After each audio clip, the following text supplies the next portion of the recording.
Everybody, welcome in. I'm WCA3 Chief Meteorologist Kevin Lighty. We are cutting in here, streaming with you here online to give you an update about a very large field fire that has developed near the Ogden area.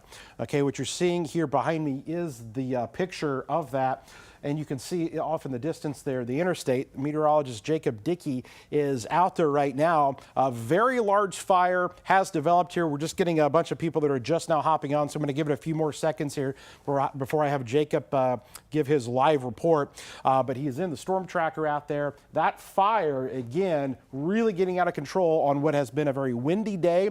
A day, obviously, we've been kind of fearing that something like this may happen. And again, you can see that smoke that's coming across. So again, as people are hopping in here on with us, I will go ahead and send things over to Jacob now, who is out there on the scene, again, just south of Ogden. And Jacob, the pictures there, man, look at the interstate as traffic's trying to make its way through. This is a very large fire. Tell us what you are seeing and just how big this thing is. Hey Kevin, we are on the northeast side of Ogden here. There's been some sort of either something just burned up very quickly. That big plume of black smoke just blew up very fast. We know there is traffic on the interstate in that smoke at this time. The interstate traffic got stopped pretty quickly. We saw the flames approaching. You can see now fire crews are up on that scene. They are overwhelmed right now. There is a call for as many folks as they can get here. You can see one of the folks that are on this fire there. You can see we've seen fire trucks rolling up. They are coming from all over the county. This is going to be a fire that burns for a long time here, and based on the smoke. And so it does appear to me that the flames are either right up to I-74 or perhaps have crossed north of I-74 and are continuing to burn to the north there. So that's something that we're watching, and you can kind of see some of that black smoke here. You know, those fire trucks, they're turning around the interstate there, and wow, there's some flames in there, I think you can see as well.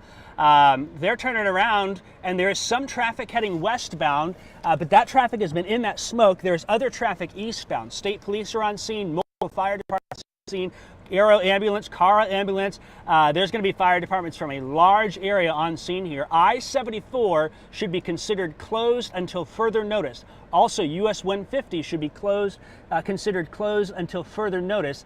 I will say the fire is just east of Ogden, and I think that keeps Ogden in the clear, but there's a number of farms, a number of little residential areas over there that we will be concerned for. And while we've been looking closely at the smoke, Kevin, look at that plume of smoke as it continues off into the distance. When we first got the report of this fire here, it carried it off very quickly to the north because of that wind. There goes Ogden Fire right now. They are heading out to that scene, and it's an all-hands-on-deck situation here, Kevin. There are folks in town directing traffic. There are folks in town who are jumping in to assist. Farmers are heading in to assist as well as these flames continue to burn here. And where I'm at, Kevin, I am behind the fire. I can smell smoke. From here, I'm probably a mile back from this as traffic now is stopped on I-70 there. I-75 is, you can see all that semi-traffic.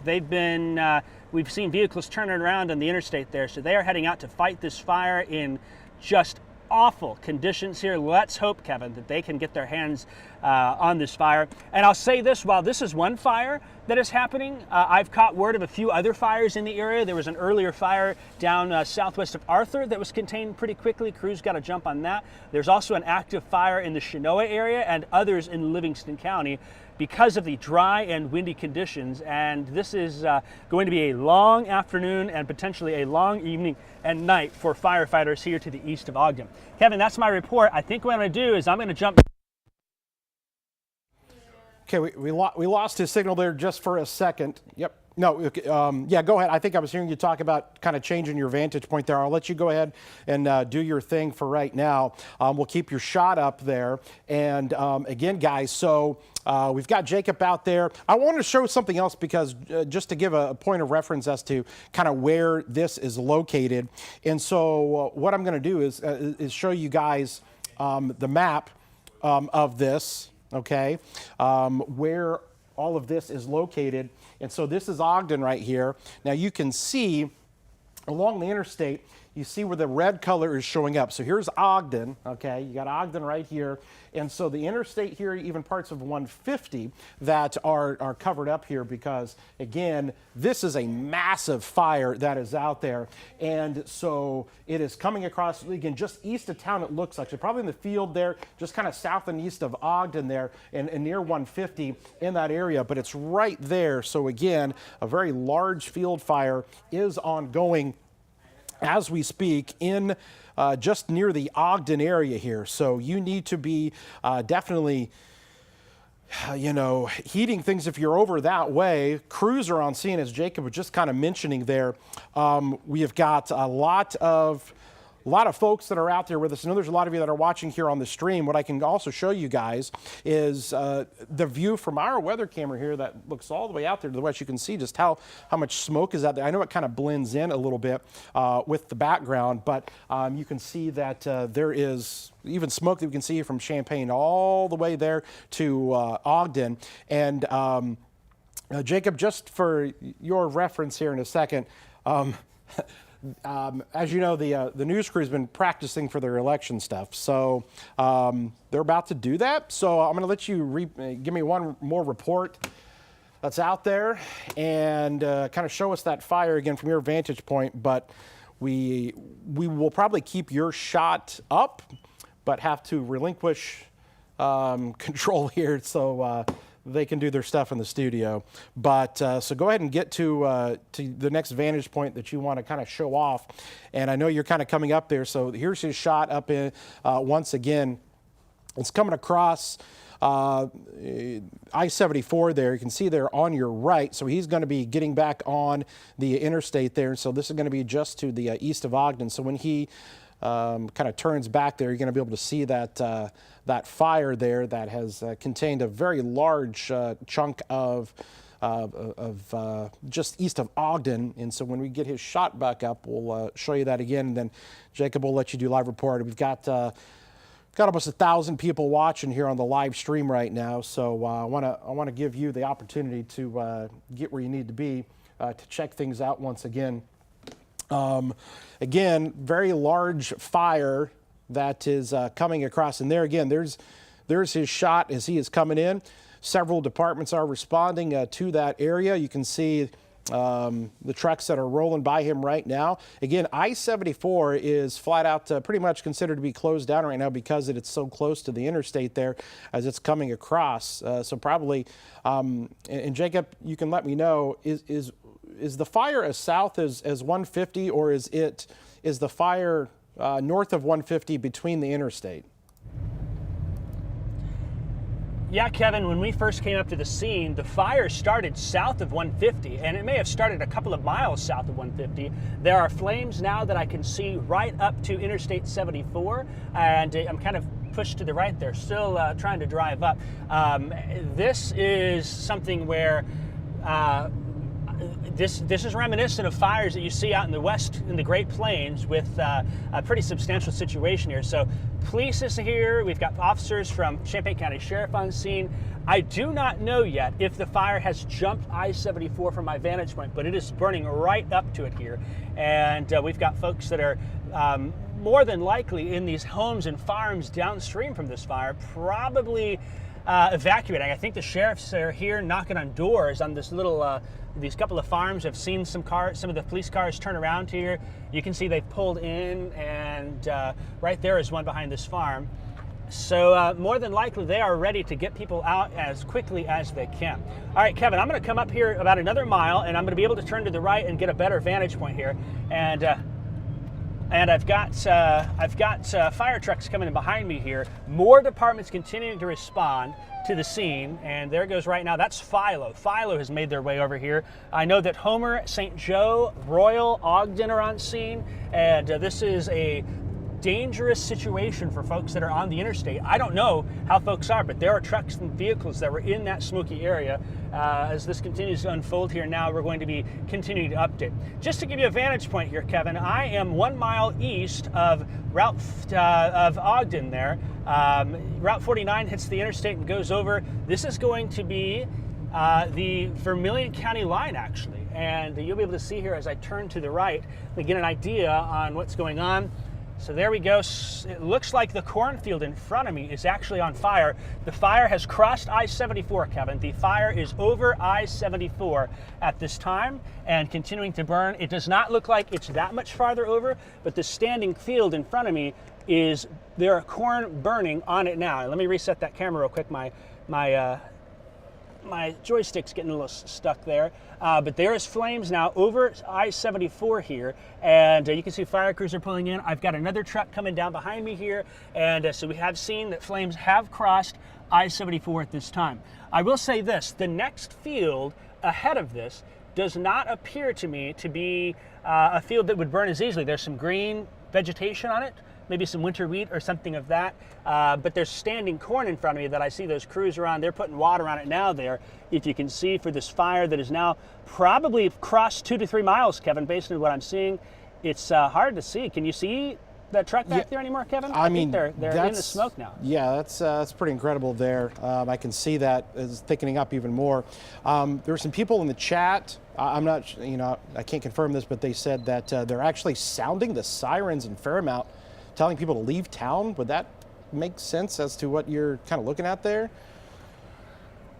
So for Fairmount, Kevin, I know Fairmount, I think they typically sound the sirens to notify the fire department, if I remember correctly. Sure. Some towns still sound their outdoor warning sirens. The fire is north of Fairmount. We're a little ways away from Fairmount. This is more between Ogden and Homer. Now, could there be another fire over there? I don't know that information. I know that there are several active fires. This is one that is continuing to burn here. And so that is my best assessment on that. I will say the smoke maybe has come down a little bit, but I've got 2-3 more fire trucks. Let's see where they're from here. We've got Fairmount Fire behind me. So Fairmount Fire is now on scene, which would make sense if they're calling volunteer firefighters to the scene here. This is what they would probably be coming for, Kevin. Okay, yeah, sounds good. You can see the visibility is down to next to nothing there in that area. I-74 shut down there because of obviously visibility issues there. We're seeing the traffic backup that's happening there on 74 as a result, just basically to the Ogden exit and to the east. And so that's going to be there between, what is that? That'd be 49, right? The next exit that's up there is 49. Yeah, that's right. So between 49 and Ogden there is where kind of the worst of that is. You can see the fire trucks that are coming along. They're sending everybody out there, as you can see. Several departments are responding. Again, a lot of these are rural departments. Some of them are volunteer fire departments, and so they're really calling them all in for something to this size that is covering a large part of the area there. You can see even ambulance can't tell if that's an ambulance there, just another apparatus. That's a Fairmount ambulance, Kevin. Yeah, Fairmount ambulance is over there. Again, with the wind staying as strong as they are, this is only going to continue to potentially get worse if they don't get a hold of this. And again, Jacob, it looks like that's a field there that has not been harvested yet. So those crops are getting damaged, as because sometimes these fields have already been harvested and they can still burn but that's an unharvested field there that is on fire, correct? Yes, that's right, Kevin. It is some standing corn. And so, a lot of harvest progress has been made here. I'm trying to think here, Kevin, real quick. I'm going to turn the camera actually a little bit. I think, let's see if I can reset this here. If this gives you an idea, pardon my camera work, you might be able to see here. Let me zoom out and get my bearings on the camera. See that right there? That's about 100 feet ahead of where the flames are right now. There may very well be embers and ash that are carrying far ahead of this there. That's in the middle of the field, and that's the green field I was thinking might be helpful from that. Looks like behind me as well, and I'm going to pull the camera off to kind of show you here. So pardon the bounciness, and hope you don't lose me. Looks like you lost me there. Yeah, we lost you there for a second, but we'll bring that. Yeah, you're good. We'll bring that back. See if we can spot. Okay, there's Sheriff's. I'm not able to get the cable far enough out yet, and I'm kind of trying to adjust things here. looks like that's not working. Farmers with tillage equipment coming in behind me as well, so I may have to move depending on what they do here. I can see the interstate. It looks like traffic may be moving slowly in the westbound lanes at this point. Let me reset that camera shot one more time for you. Pardon my. I will say this, Jacob. you know, we keep track of things through our Pulse Point app, as many people do. I was just counting the number of units that were assigned over there. There's 20 units assigned to come out there. So that's a huge response there when you have 20 different units that are being sent to go out there right now. So you can imagine it is everyone, all hands on deck there to try to get that under control as to how big that fire is. Yeah, that's right. And I'm going to try and get a different camera out here. I don't know if this is going to work, but I want to kind of see if I can do that here, because I might be able to give us a little bit better vantage point.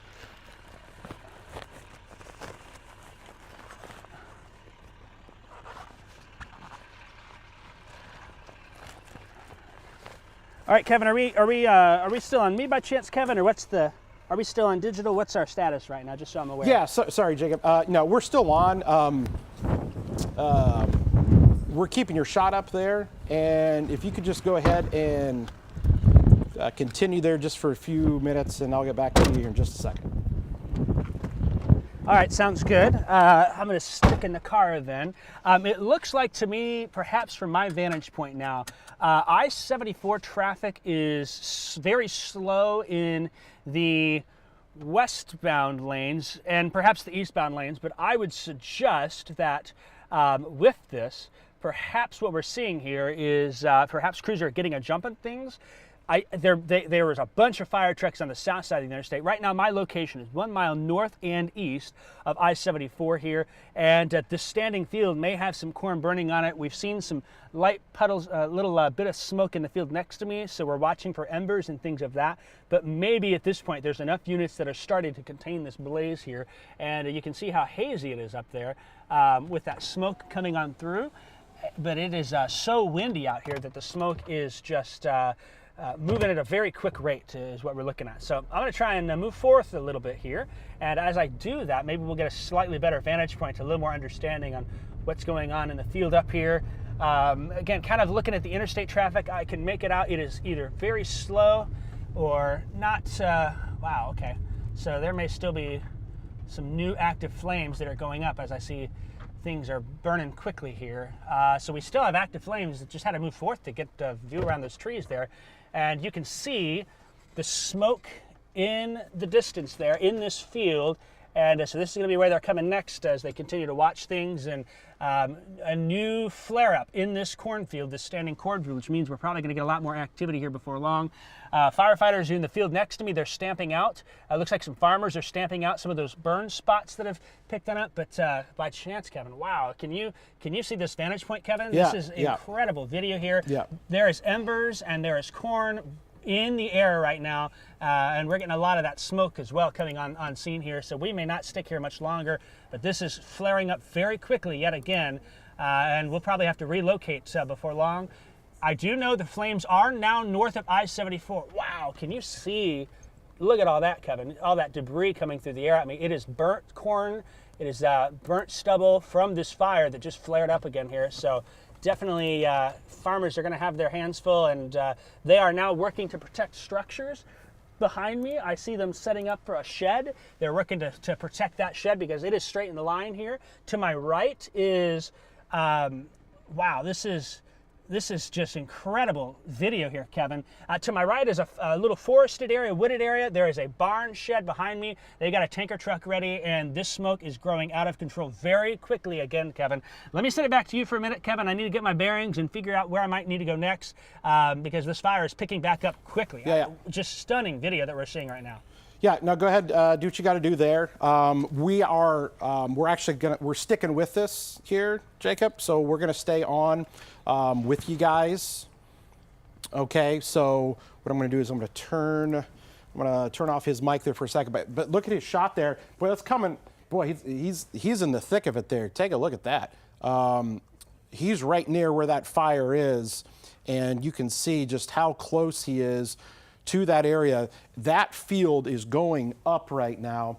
I mean, geez, as close as he is, I mean, I know it's not a fire NATO, but a smoke. I mean, that would look like a normal tornado. Look at the corn stalks that are coming towards him in that general direction as that fire is coming right across that field here right now.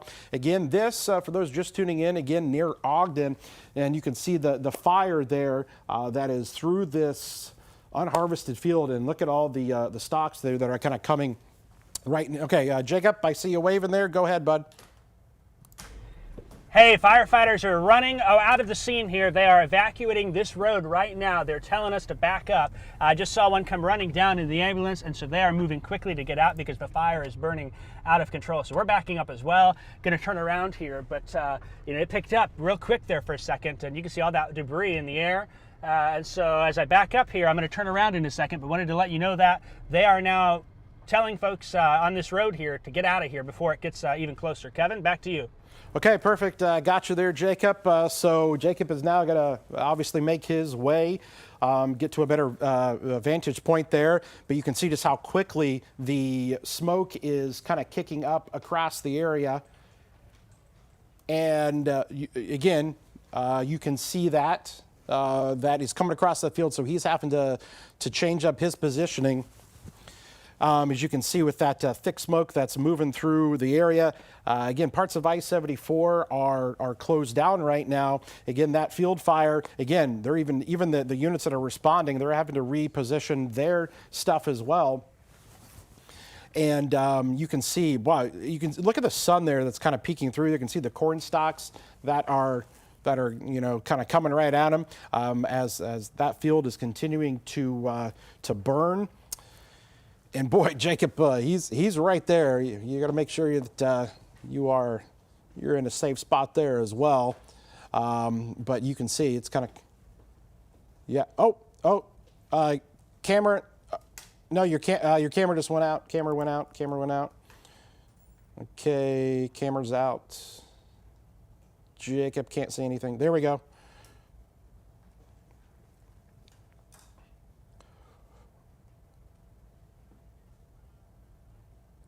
Here, we are getting out of here. Okay, so Jacob is... I saw the big flames. They've burned through that entire cornfield, so we are now getting out of here.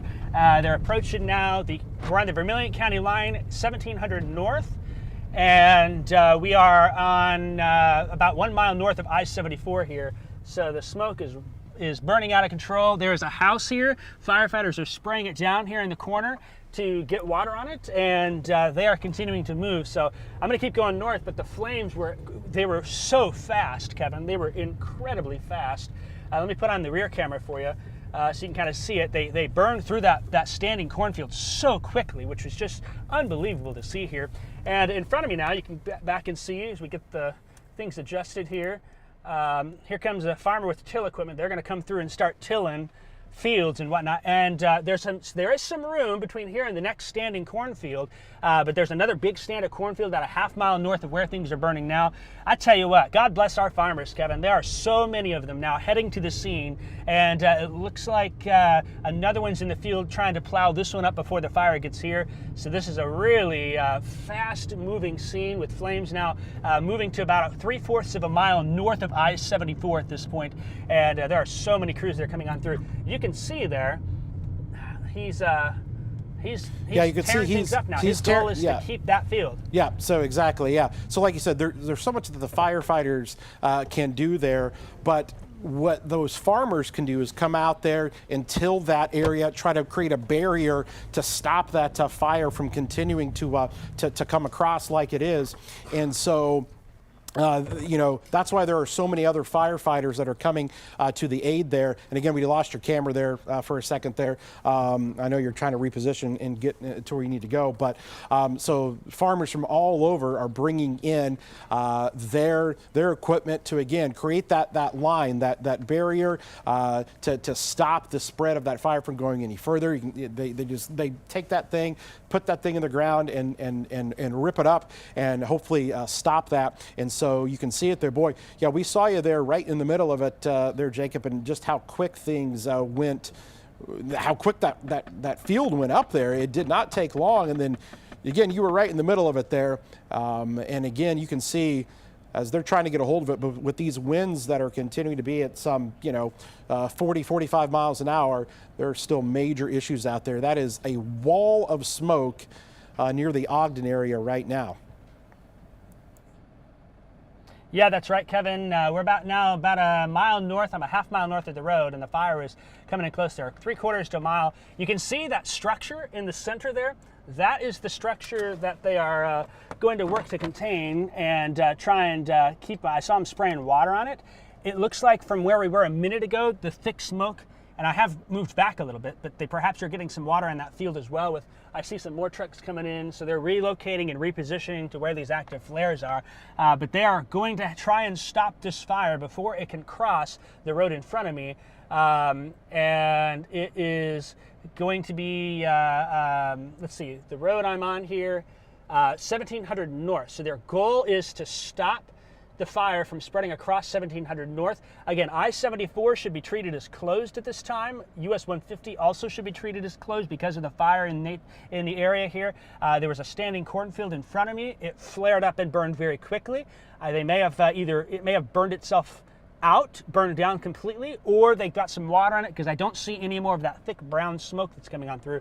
But you can see those fire crews are up there, and they are organizing and getting ready to stop the fire from crossing 1700 north here, 1 mile northeast of Ogden. And so hopefully we can keep it. The problem with these fires, Kevin, oftentimes what you see is, we saw a small version of that, when you get these big fires that flare up, they send embers, they send ash, they send hot coals into the air, and they'll land somewhere and burn even more. They'll catch another field on fire and continue to advance. So you got to get ahead of it in that. The good news is this field right here to my left is pretty tilled over. There's not much vegetation on it.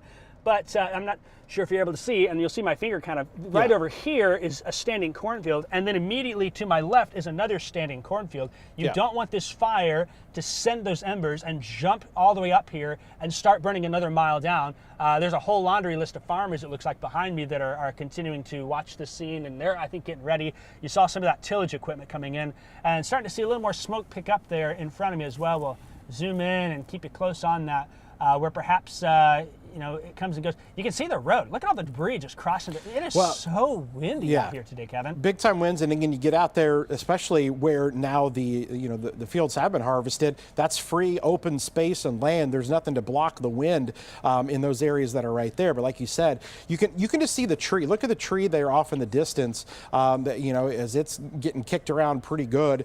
You can even see the power lines kind of moving around a little bit there. But several you can see up there. Hey, what is the corner? Do you know what's the corner of the road that you're on there? What's the intersection that you're on there?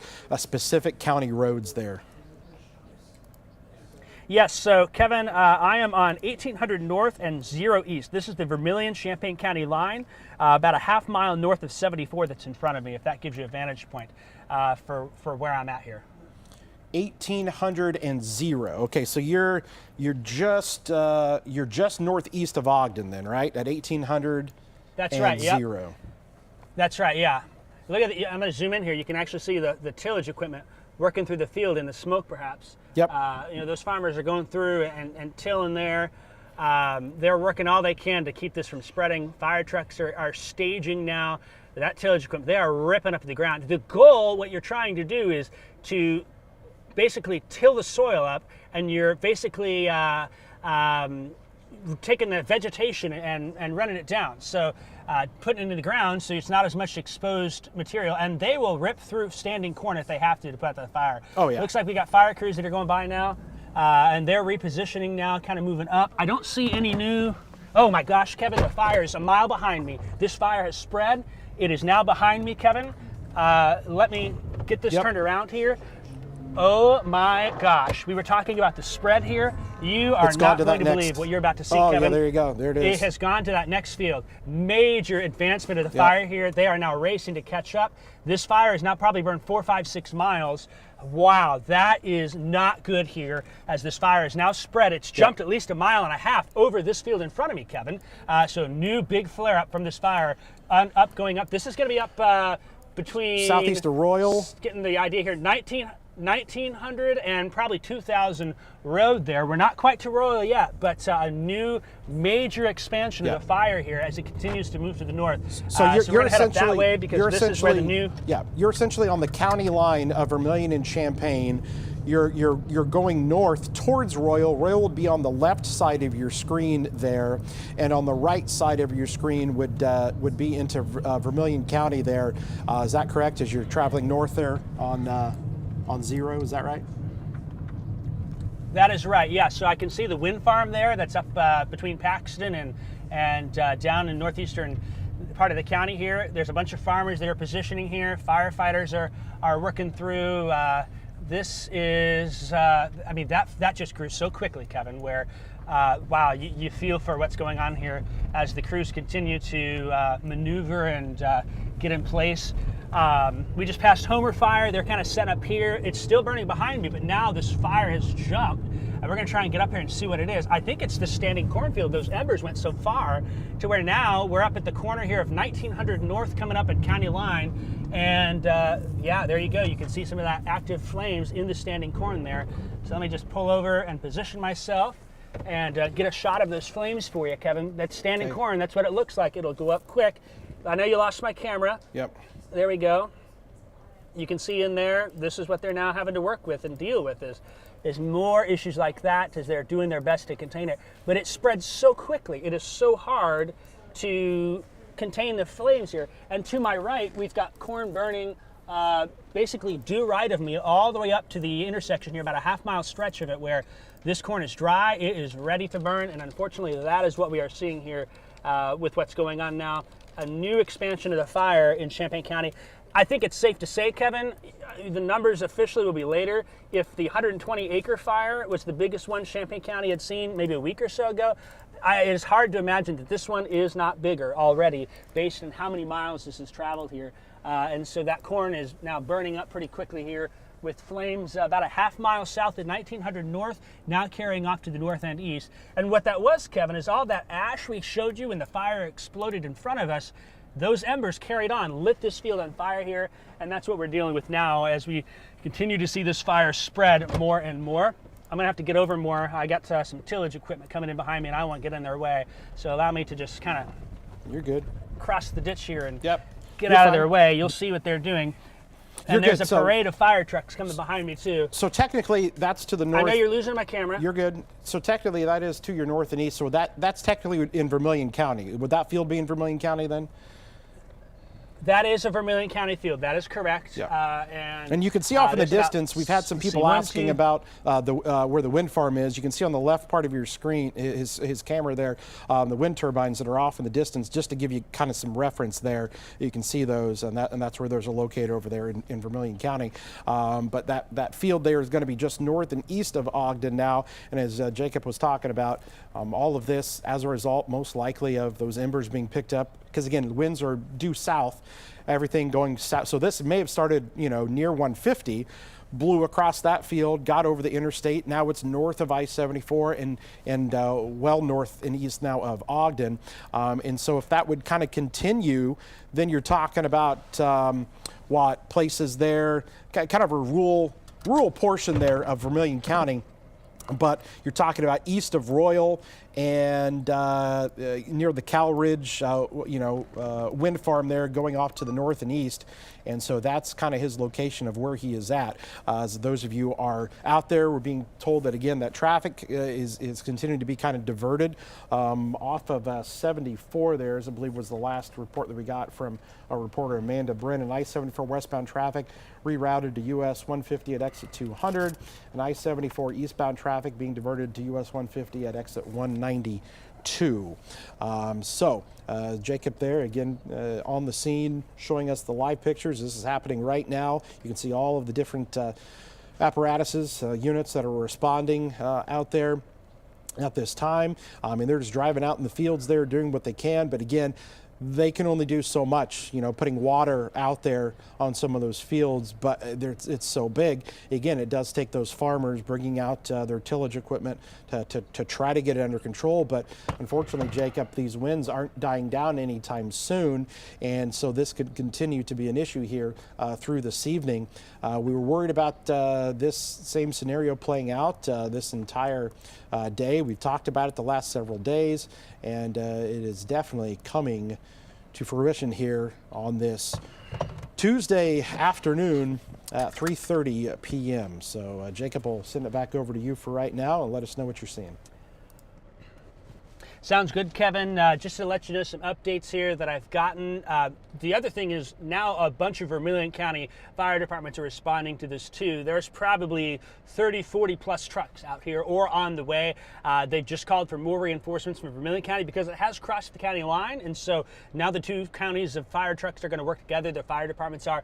Let's turn this camera back around. You can see what these crews have to do here. This one is spraying the edge of it. Now the problem here, Kevin, is we're kind of at the back edge of this. So the fire is actually burning a little bit closer to us because of what's going on here. And you can see all of the, if you see all this debris now that's kind of flying around, they are not harvesting, they are just straight up chopping up the corn, the standing corn behind me now to try and get to stop the fire from spreading. We don't know at this point how far to the east, we don't know at this point how far to the north the fire is burned. It may continue to burn in that direction and give firefighters a run for their money here as it continues to do so. You can kind of see he's spraying water now to try and get around this fire, and you can see those fire trucks that are continuing to move on through. All right, Kevin, I do know that it's 3:32 right now. Just between planning and you and I have a feeling this may be some potential wall-to-wall coverage if things continue this way at 4 or some extended coverage. If that's the case, I'm going to get reset, but kind of thinking ahead here, we're going to keep up. We've got Fithian, Muncie, Collison fire truck just rolled up. There are trucks in the field, and here you can see now coming around the corner is the farmer that is tilling to try and stop the fire from spreading. They're basically cutting the fire line and working to contain that there as this dangerous situation continues to escalate. I mean, they are working so fast here to try and keep up with this fire, and we hope that we don't see what happened moments ago happen again, where that fire jumps the line, moves another mile or two downstream, and pick up in the pace there. Also spotting the Bluegrass Fire District is here. There are pumper trucks with water. There are tanker trucks that are out here. There are field units. We've seen some of the UTVs that fire departments have. They're all responding, and they are actually, I'll put the camera behind me up, see if you can see that one. That's the front camera. There's the back one. Not working very well. Still smoke behind me from fires that are ongoing, and then they are using this barn here as a staging ground for what's going on there. So I wanted to illustrate that. And fire trucks continuing to move into the field here as they're entering. You can see now a fire truck there just came from through the smoke. This is a scene that continues to unfold. And I tell you what, Kevin, do you see the smoke that's popped up right there? I have a feeling this fire may have spread based on that new plume of smoke that just took off. I can't confirm that from my vantage point, but that is a new plume that has just taken off there in front of me, and so that's something that we're going to watch. Kevin, I lost you on ClearCom. I hope you can still hear me. Okay, what I'm going to do is I'm going to toss back to you, and then I'm going to move a little bit further down and see if we can get ahead of this fire a little more and see what's going on. So in the storm tracker here at 3:34, I can hear you now, Kevin. I hear you now. I'm in the storm tracker 3:34. I'm going to reposition and get another view of what's going on here. Kevin, back to you. Okay, yeah, go ahead and reposition, do your thing there. So again, just to give you guys, again, a little bit of an update on kind of what's going on here right now. Here about, 45 minutes ago, some of the first reports came out of a field fire that was just kind of south and maybe even just slightly south and east of Ogden there. That fire then continued to make its way to the north, skipping over I-74 and now is north of I-74 as well. Again, you can see that that fire continues to burn as those embers continue to get picked up, thrown across to the next field over, and They're doing their best. There's a lot of people out there that are responding to this. All of basically the rural fire departments there. Again, I counted some 20 different ones that were out there located there right near the Champaign-Vermilion County line.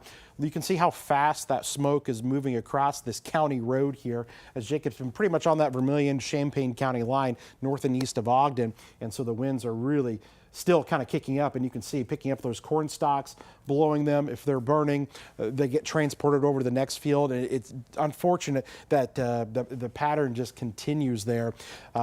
Jacob, are you back in a better position now, or are you okay? So I see you there. Boy, look how fast, I mean, that smoke is moving across. Yeah, that's what I wanted to do, is give you a vantage point and an idea of what these 40-mile-an-hour gusts are doing. There are huge flames just to the right of the camera. I can't get them on my vantage point, but it continues to burn through this field.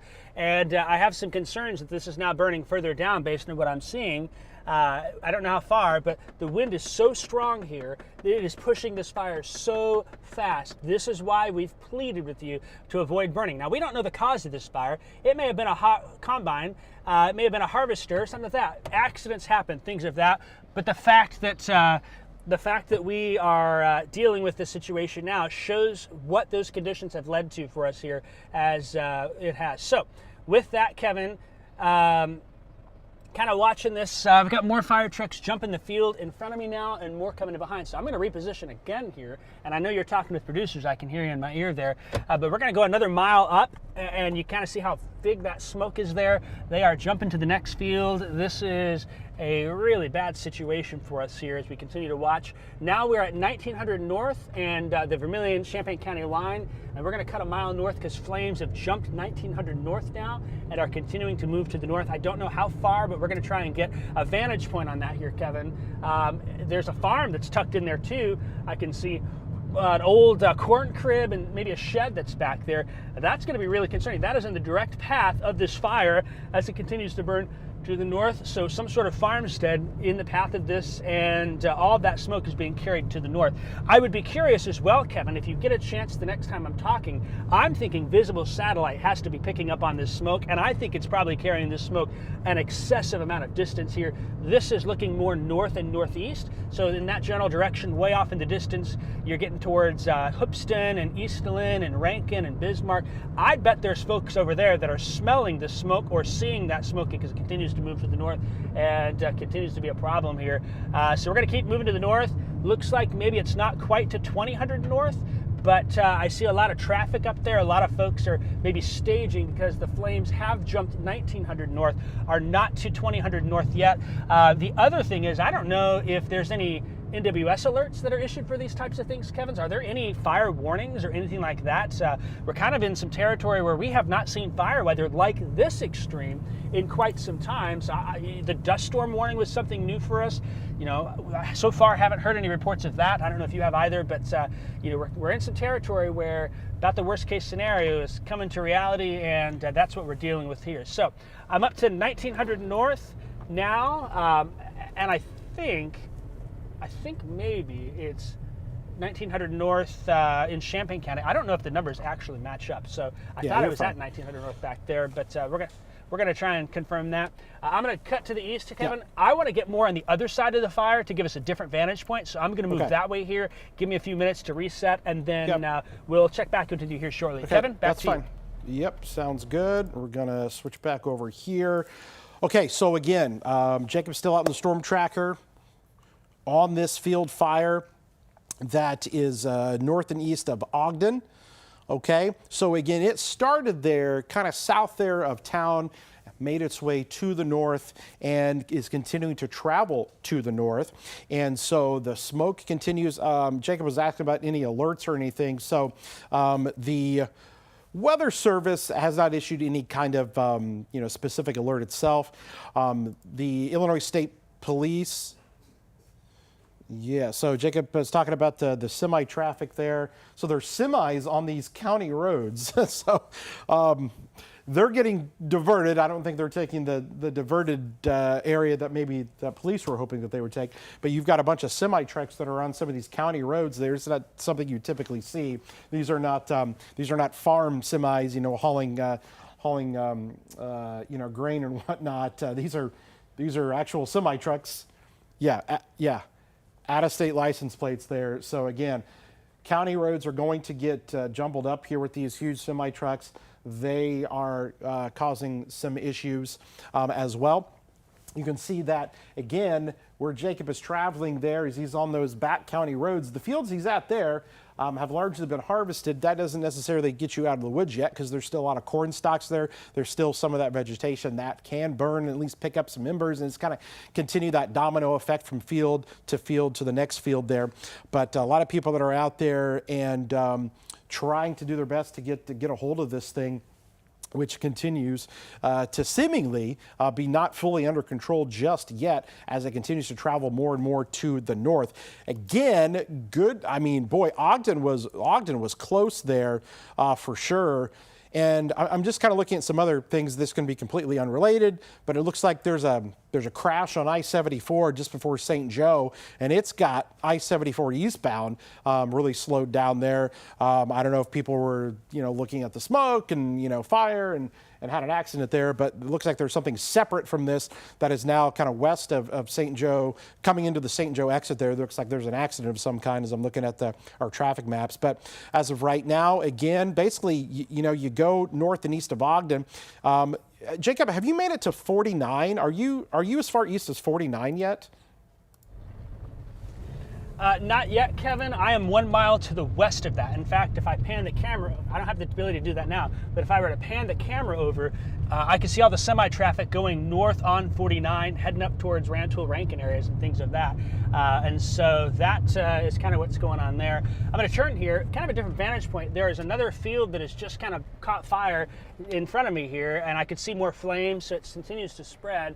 It does not look like, from my vantage point, the fire has spread past my point here. The road I'm on is actually going to be 1 mile inland, and the bridge is out on here, so it's not a through route, which kind of gives me a little bit more flexibility here. But you're able to see the smoke from this fire in this vantage point as it continues to billow. Another big plume coming up. In fact, one just kind of erupting there in the end. This field in front of me is tilled over pretty good, which is good news. There's still a little bit of vegetation, but it's not standing corn. And I'm going to try and zoom in here. I'm going to have to wipe the windows out because the focus is trying to pick up on all the dust and smoke that's made it inside the vehicle here. But you can see that new plume of smoke that's just gone up there on the left side of the screen with the active fire continuing on the right side as well here.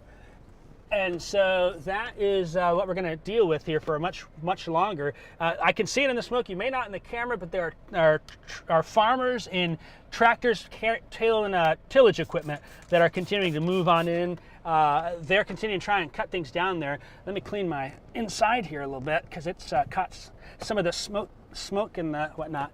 So let me zoom in. You'll see there's a farmer that is cutting through that standing corn there now.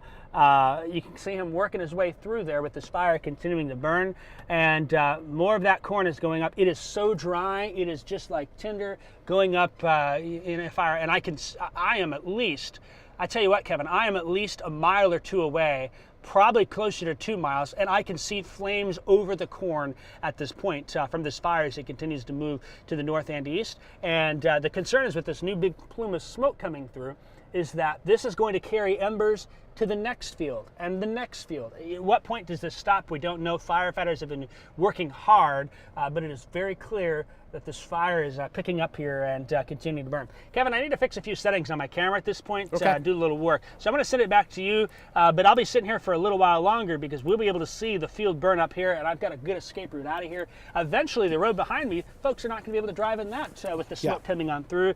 Just not a great time to be traveling between Champaign and Danville here in the Ogden, St. Joe, and Fithian off to my left here, to my south and east from that. So this area is not great right now. Look at that smoke continuing to billow there, Kevin. Yep, feel free to do what you got to do there to kind of readjust again. We're going to be with you off the top of the 4 o'clock newscast here in about 15 minutes or so.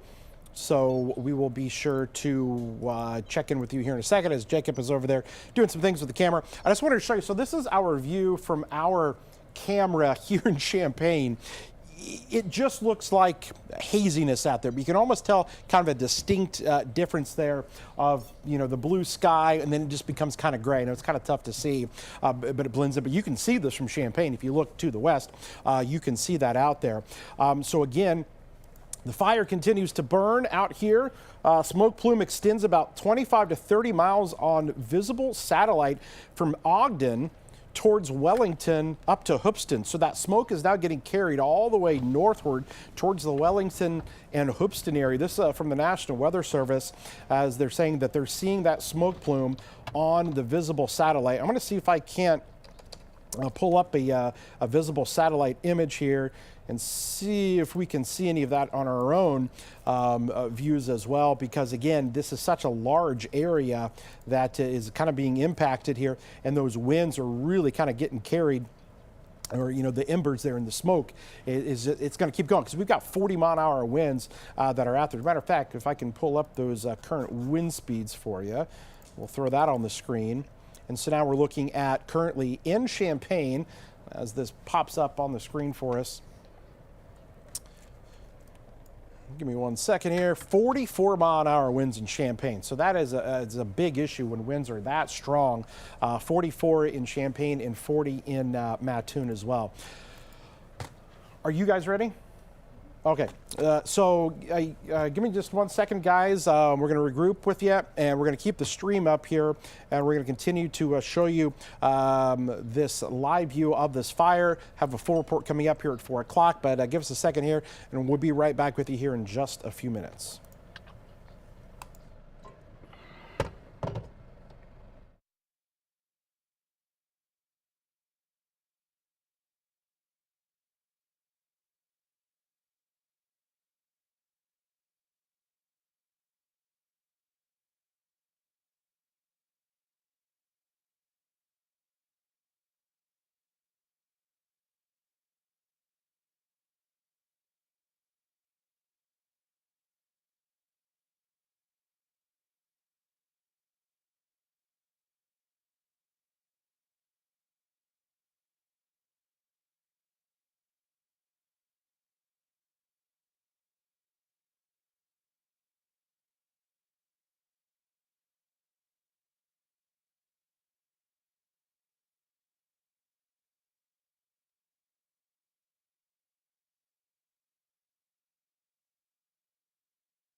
All right, hey everyone, meteorologist Jacob Dickey here, continuing our digital coverage of this fire that burns out of control right now. I'm seeing new big plumes of smoke here in front of me. You're watching the scene live.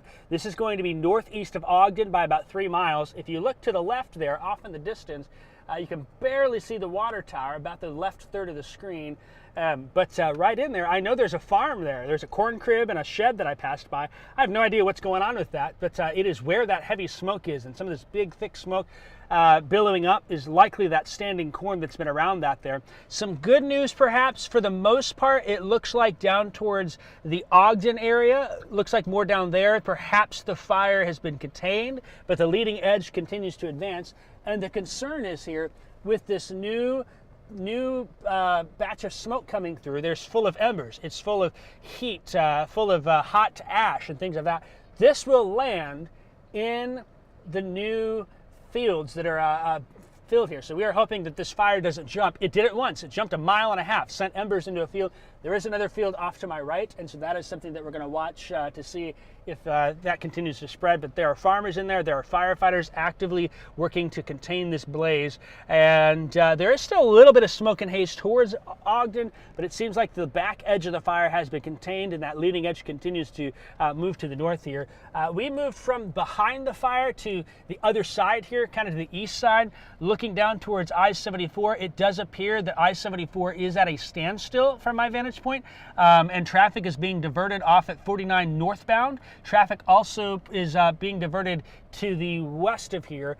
This is an all-hands deck-on situation for Champaign County rural firefighters, as we have a major blaze continuing to unfold, and then we've heard that there may be another crash back at St. Joseph.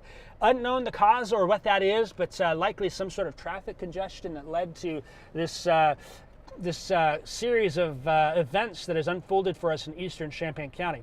I'll look around the state. I do not see other interstate closures anywhere. This is the main spot so far here at 350. Kind of checking the Facebook messages here as well.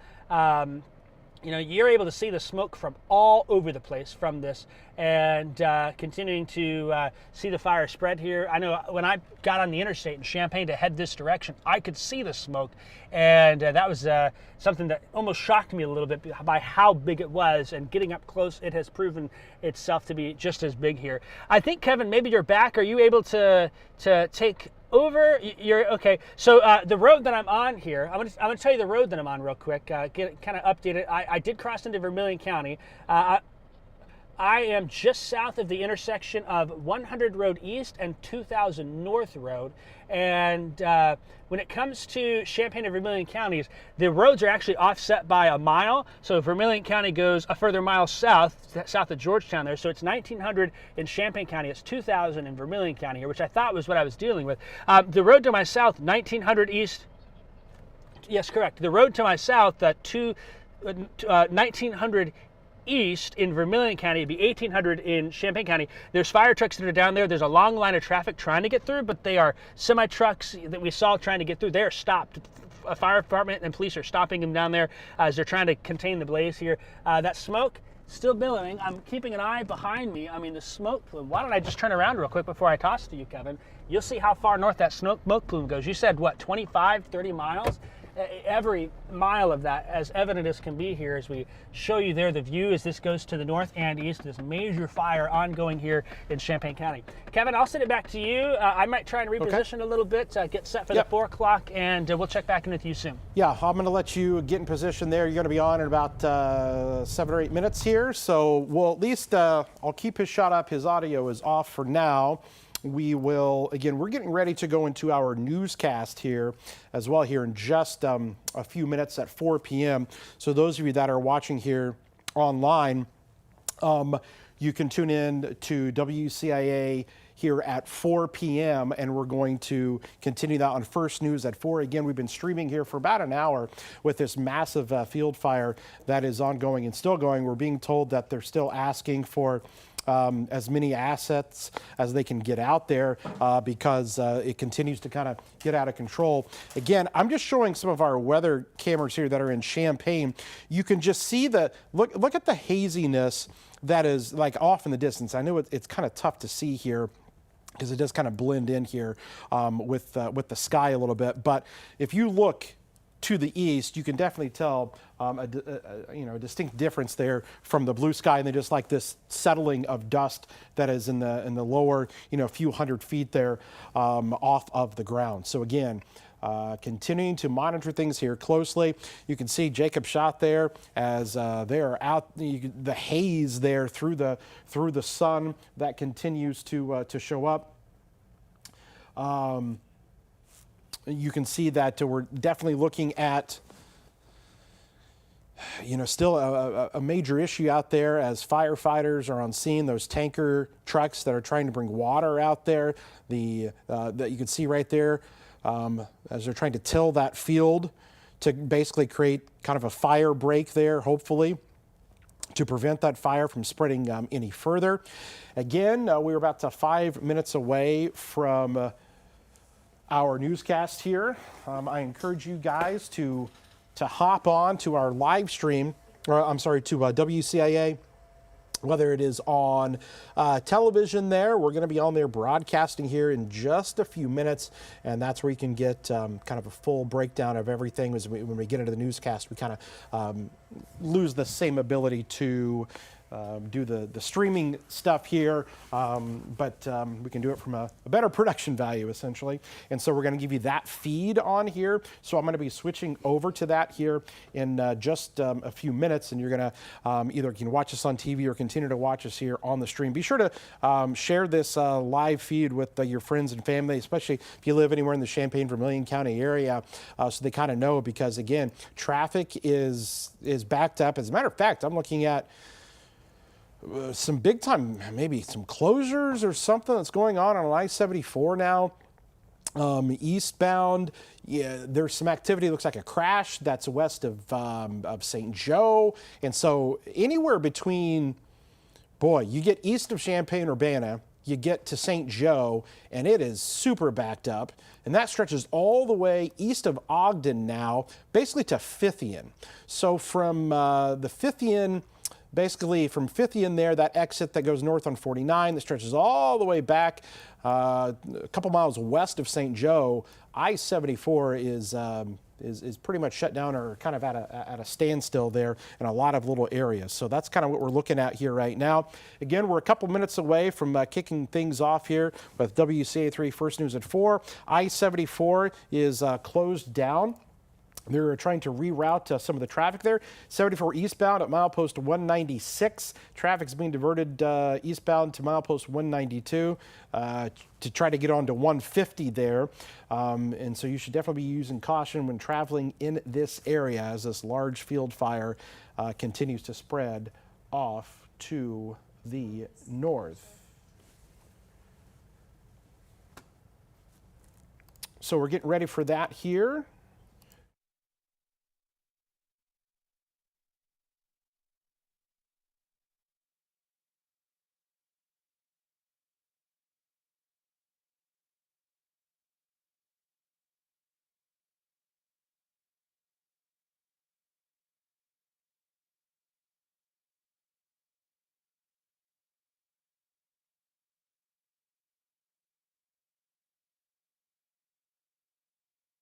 Okay, guys, again, we're just a few minutes away here to WCIA First News at 4. Again, unknown on causes of this yet. I've not heard if this was a combine. I've not heard, if this was something specific. It doesn't take much in scenarios like this with how dry things are, with how windy things are. It doesn't take much. So, unclear as to the cause yet. They'll have to determine that later, but it is something that we will continue to check out. Again, you can see Jacob there as he's trying to clear off the windshield there because he's been through some of that smoke and whatnot. And so again, we are just about a minute or so away from the news here at 4. You may see us briefly dip to black for a second, but we're going to be switching things over to basically our production feed online.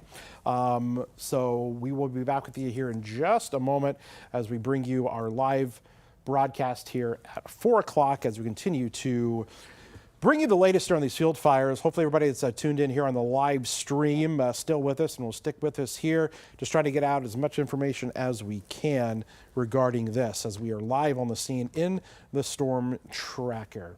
Okay, guys, we'll be back here in just about less than a minute or so with much more coverage. Again, you can tune in on television as well as the 4 p.m. newscast about to start. We're told traffic is really a mess out there, and we'll have more with that when we come back here in just a few. So stick with us.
This is your WCIA3 forecast first, sponsored by Route 66 Solar. We're looking at a live view of a massive field fire that has developed here this afternoon northeast of Ogden. Meteorologist Jacob Dickey is on scene. We'll have a live report coming up from him in just a moment. We can actually see some of that smoke off in the distance here, even just from Champaign, sitting low on the horizon as that field fire developed a little bit before 3 p.m. and continues to travel north as a result of really strong winds. Look at these winds that are gusting 43 miles an hour. We've been talking about the warnings with this and how this was going to be an issue today with red flag warnings that are still in effect here tonight. The fire issues are not it's really starting to get out of control in some areas, and it's not over yet as these red flag warnings are continuing. Again, we're going to have a live report with Jacob Dickey coming up, assessing the situation, letting us know the very latest on this fire right near the Champaign-Vermilion County line. It's with WCA3 First News at 4 that starts right now.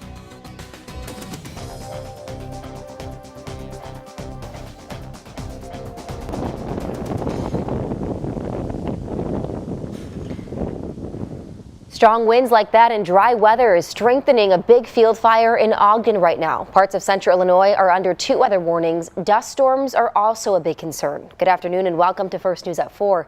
I'm Karina Rubio. Conditions like these can cause those things to intensify quickly. Let's go back to Chief Meteorologist Kevin Leidy, who's been tracking this. Kevin, give us an update. All right, so again, as we mentioned before, a little bit before 3 o'clock, we got notification that there might be a field fire that started to develop north and east of Ogden. And we have been on the scene pretty much since the start of this in the storm tracker. I want to go to meteorologist Jacob Dickey. That is his live shot right now in the storm tracker. And Jacob, you're out there. The view that you're showing us right now, as you can see, that smoke is just off there to the left of your screen. Tell us about what you're seeing right now and where you're located. Yeah, Kevin, so when we started out here about 2:30 headed this way, the fire was about a mile south and east of Ogden. We're now 3 miles north and east of Ogden here, and this fire continues to spread. I'll turn the camera back around. There is still some smoke. It looks like in the last 15-20 minutes, maybe firefighters have gotten a good jump on this. The concern is, though, we saw this happen about 45 minutes ago.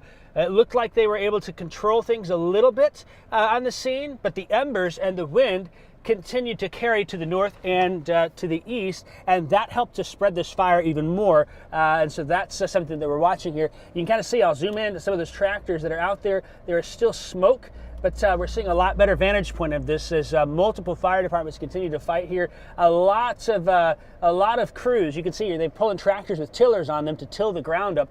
The goal is to basically build a fire break to keep it from spreading. But as I turn here in front of me, you'll see the wind, see all that debris blowing across the road. When one of these standing cornfields go up, it is then taking embers, it is taking ash, it is taking pieces of burning corn stalks here and blowing them over. So far, Kevin, to my left, about a half mile, there's another standing cornfield over there. I don't see another fire building yet there, but that happened before, and that's the concern now. A lot of fire crews now coming to my location on 2000 North and in Vermilion County here, just east of the Vermilion County line. You can see pumper trucks, there's brush trucks coming in. There are departments from all over Champaign and Vermilion County that are coming in here. And I do see another plume of smoke straight to my right, probably going up. I would estimate that to be about 3/4 of a mile away. This fire has spread for a good 3, 4, 5 miles, and that is still something that continues to burn. You can see more fire trucks going by there in this scene as they have called in a lot of reinforcements. That's bluegrass fire with the pumper truck going by. More trucks now converging on the scene here with farmers now trying to get ahead of this. Maybe they've caught some ground. It's a game here where you get the lead and then you lose it a little bit, you get it a little bit more back and forth, and that continues to be what happens in these scenarios. Right now maybe we got the upper hand, but that doesn't mean it will last because the wind is so... So a couple of things there, Jacob, and we'll come back to me as we lost your signal there for a second. I just wanted to kind of show exactly kind of where he's at, and first off, how this traffic There's a couple different things here. I think there possibly was an accident along I-74. So see the red area here? So this is 74 right here, okay? So it is backed up quite a bit here, west of St. Joe. That's not where the fire was, okay? The fire actually started right about here, south and east of Ogden, started traveling again to the north because winds are blowing from south to north. So you can see where traffic here has been basically, backed up. They've been diverting people there off of 74 to get onto 150 because the fire spread over I-74 and went northward. You see how there are still some of these yellow areas right through here? That's 49, okay, that is the exit there just after Ogden that goes to the north, the 50th exit there. And so this is where essentially south and east of Royal, where those fires are still ongoing, okay? Because what's happening is everything's blowing to the north, okay? And so those embers are getting picked up, thrown to the north even more. But again, that fire first started down here just kind of south and east of Ogden, and you can still see there are a lot of issues here. Look at the traffic here along 74. The red color means traffic is really backed up and even kind of closed down. That exit is right there. So again, that's what we're kind of looking at with this. And I just want to make mention about something else here, and just bear with me here for a second because I want to show we actually have, this just came into us here of potentially another fire that has started, and this is going to be up near south and west of Crescent City. We've got some indications that there might be another fire that's east of Onarga, south and west of Crescent City that's currently going up, north and west of Woodworth. So we actually have satellite imagery that is really good. And this is how we got tipped off by the other one earlier, satellite imagery that will show us that we have got another fire potentially that has occurred up here. So you can see this one that's right there, that's circled, and then the other one that's down here, okay, that we also have, that satellite imagery is picking up. So it kind of gives you an idea of where those field fires have been here. Jacob, I think you're back with us here. We're going to let you jump in there with this once again, as again, we'll have your shot up there. Jacob, what are you seeing there? And does it look like those farmers, they're tilling there to try to basically create a fire break so that fire doesn't continue? But you can see just how windy it is with those corn stalks blowing around.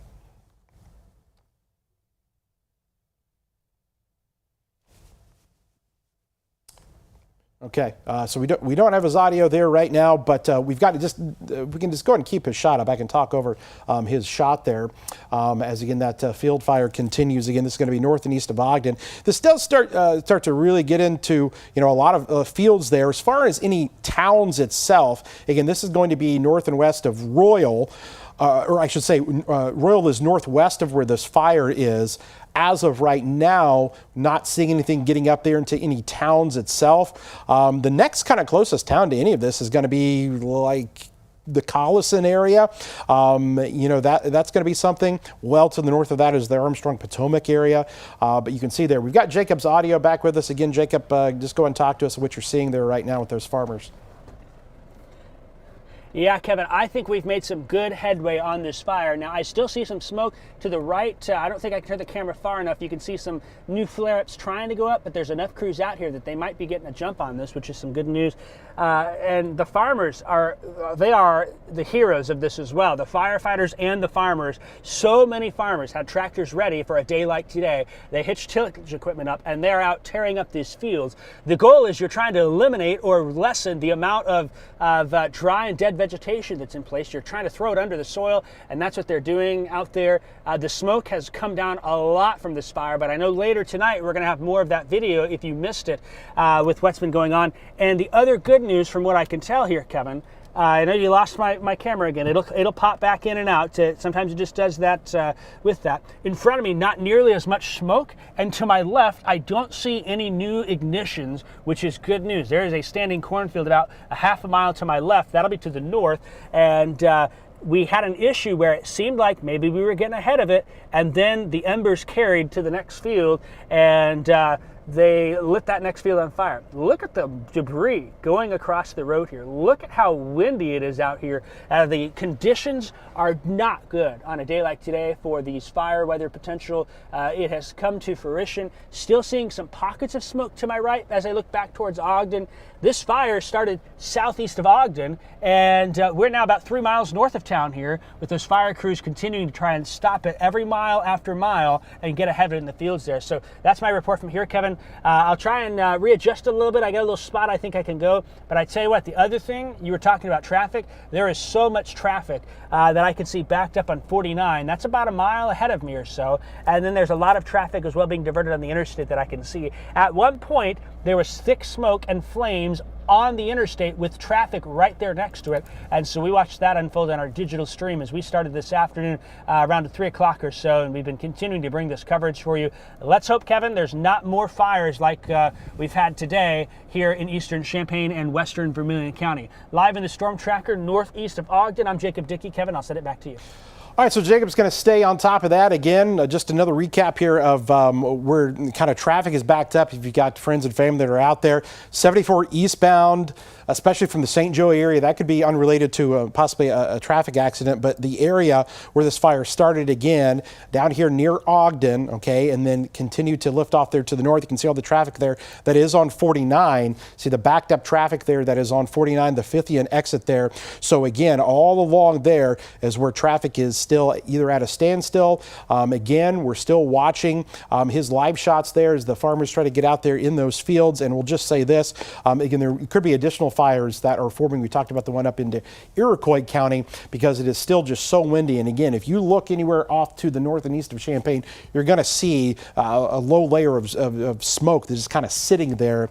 And we're going to continue updated on this here. If any more of those fires get start to kind of ramp up once again, and that's the nature of this with 40-mile-an-hour winds, these winds aren't dying down anytime soon.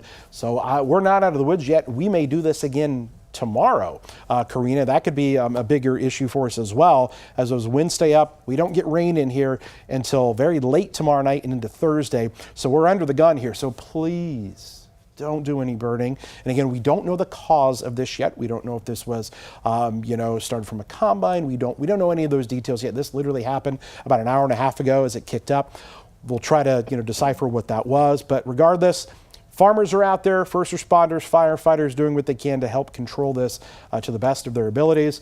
We hope the best for them and hope they can get things under control. We'll continue to keep you updated. We'll check back in with Jacob if he has any other further reports. But for right now, we'll send it back to the rest of our news coverage here as we go throughout the course of this afternoon. All right, Kevin, thank you. And as people get ready for Halloween, the Ford County EMA is sharing some tips to prevent fires during the holiday. They say more than 800 house fires were started because of decorations between 2018 and 2022. Experts say homeowners should use battery-powered candles instead of real ones, keep dried flowers, corn stalks, and crepe paper away from open flames and other heat sources. They also suggest keeping all exits clear. And Illinois Attorney General Kwame Warul says parents and guardians should look at the state's sex offender registry to help keep their children safe. Illinois law does not let any child sex offenders hand out candy during trick-or-treating hours or participate in other Halloween events with children. There are more than 34,000 registered sex offenders on Illinois State Police's registry. We have a link to that on WCIA.com. The Champaign County State's Attorney is investigating a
Okay, those of you that are watching on the live stream here, just so you know, we're repositioning Jacob and we're actually sending him off to the north into Iroquois County to check out another fire that's up there between Crescent City and Onarga.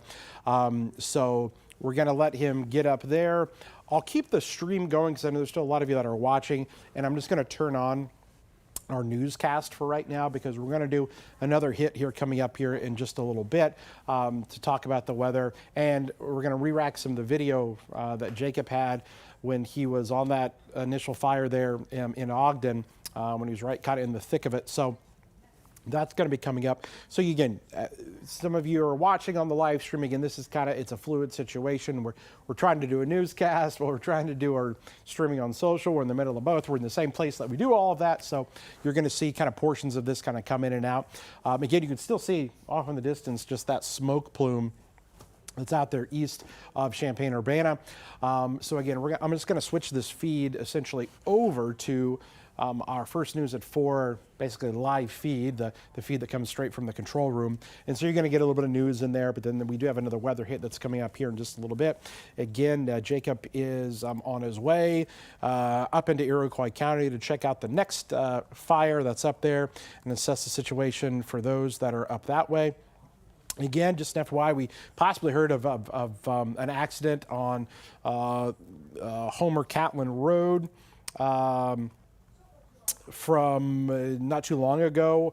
Unclear 100% what is, but there on Catlin Homer Road, about a mile east of Homer, possibly an accident there that may have involved a semi and another vehicle. So something we're trying to confirm with that, but just something to kind of throw out there with you as well. In the meantime, I'm going to switch things over to our feed from the control room as you're going to watch the rest of our 4 o'clock newscast. So thanks for hanging out here with us, guys.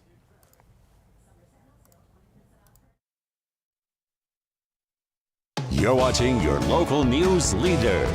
This is WCIA 3 First News at 4. A major bank is seeking a payback after an ATM glitch allowed scammers to cash in for days. The glitch spread on social media, and now the bank is heading to court to get that money back. Andrew Deinberg explains. This morning, a lesson from JP Morgan Chase. If it seems too good to be true, it probably is. This is why I think it's really important that you don't believe everything you see on the internet. There's no such thing as free money. In late August, some Chase customers were able to withdraw money from ATMs by writing fraudulent checks to themselves, then immediately withdrawing cash before the checks bounced. Typically, only a fraction of a check's value is immediately available until the check clears, but a glitch at Chase allowed customers to withdraw much larger amounts in that time. Taking advantage of the glitch, which quickly went viral on social media, was essentially check fraud. And now the bank is taking legal action, suing 4 customers for a total of $662,000. In one case, a Houston man, over a 2-day period, was able to withdraw most of a $335,000 check, which later bounced. The bank says he still owes more than $290,000. Chase was pretty on top of it. Within a day, it was all fixed, and people that were doing this were seeing big holds on their accounts or huge negative balances. Bank errors in your favor are almost never in your favor. In court documents, the bank saying fraud is a crime that impacts everyone and undermines trust in the banking system. Chase takes its responsibility to combat fraud seriously. In addition to returning the funds, Chase is demanding the defendants cover the bank's legal fees and other expenses related to the glitch. What would happen if skeletons could talk? Still ahead on First News at 4, we'll take you inside a new exhibit, giving you tales of the past. We'll be right back.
First News continues here on WCIA3, your local news leader. Artificial intelligence is bringing animals back to life in a unique experiment. Tina Kraus shows us what it's all about.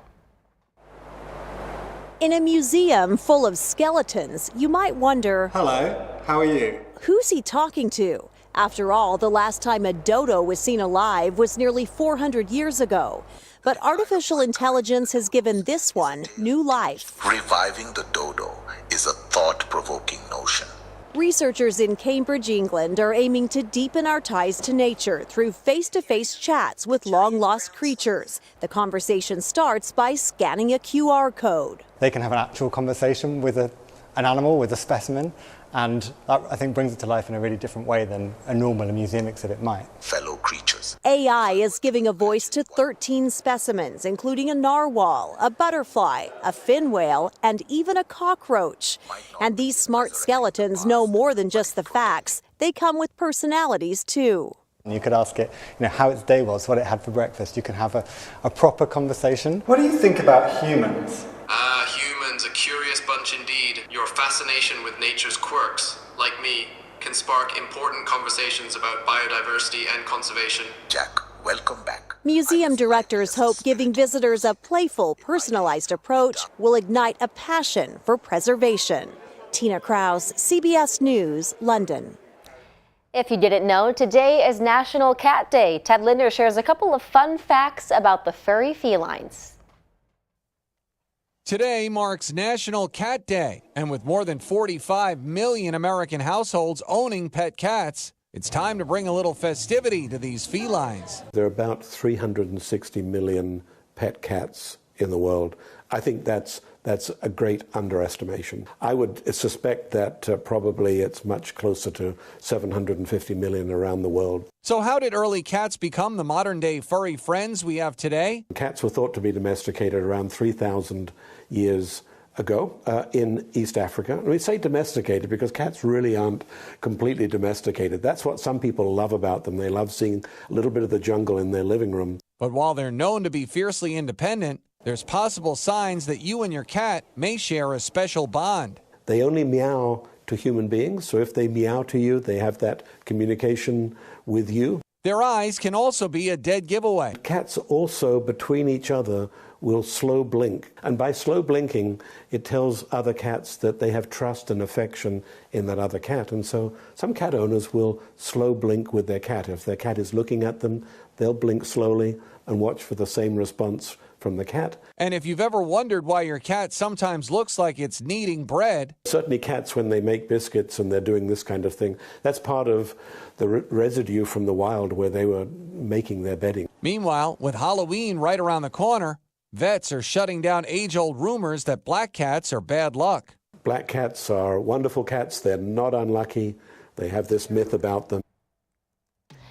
Strong winds and dry conditions are causing weather warnings across central Illinois. Coming up, Kevin has another check of your forecast, along with an update on field fires that is carrying smoke throughout the area. We'll be right back.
Now, Central Illinois' most accurate forecast with meteorologist Kevin Lighty. Okay, so this is a video that we have re-racked from earlier when Jacob was over near Ogden. Just take a look at this. We were right there. Again, this was just to the north and east of Ogden, and you can see the smoke there from the field fire that's just off in the distance. Okay, there's a field right back there that you can barely see, and then look at the ashes.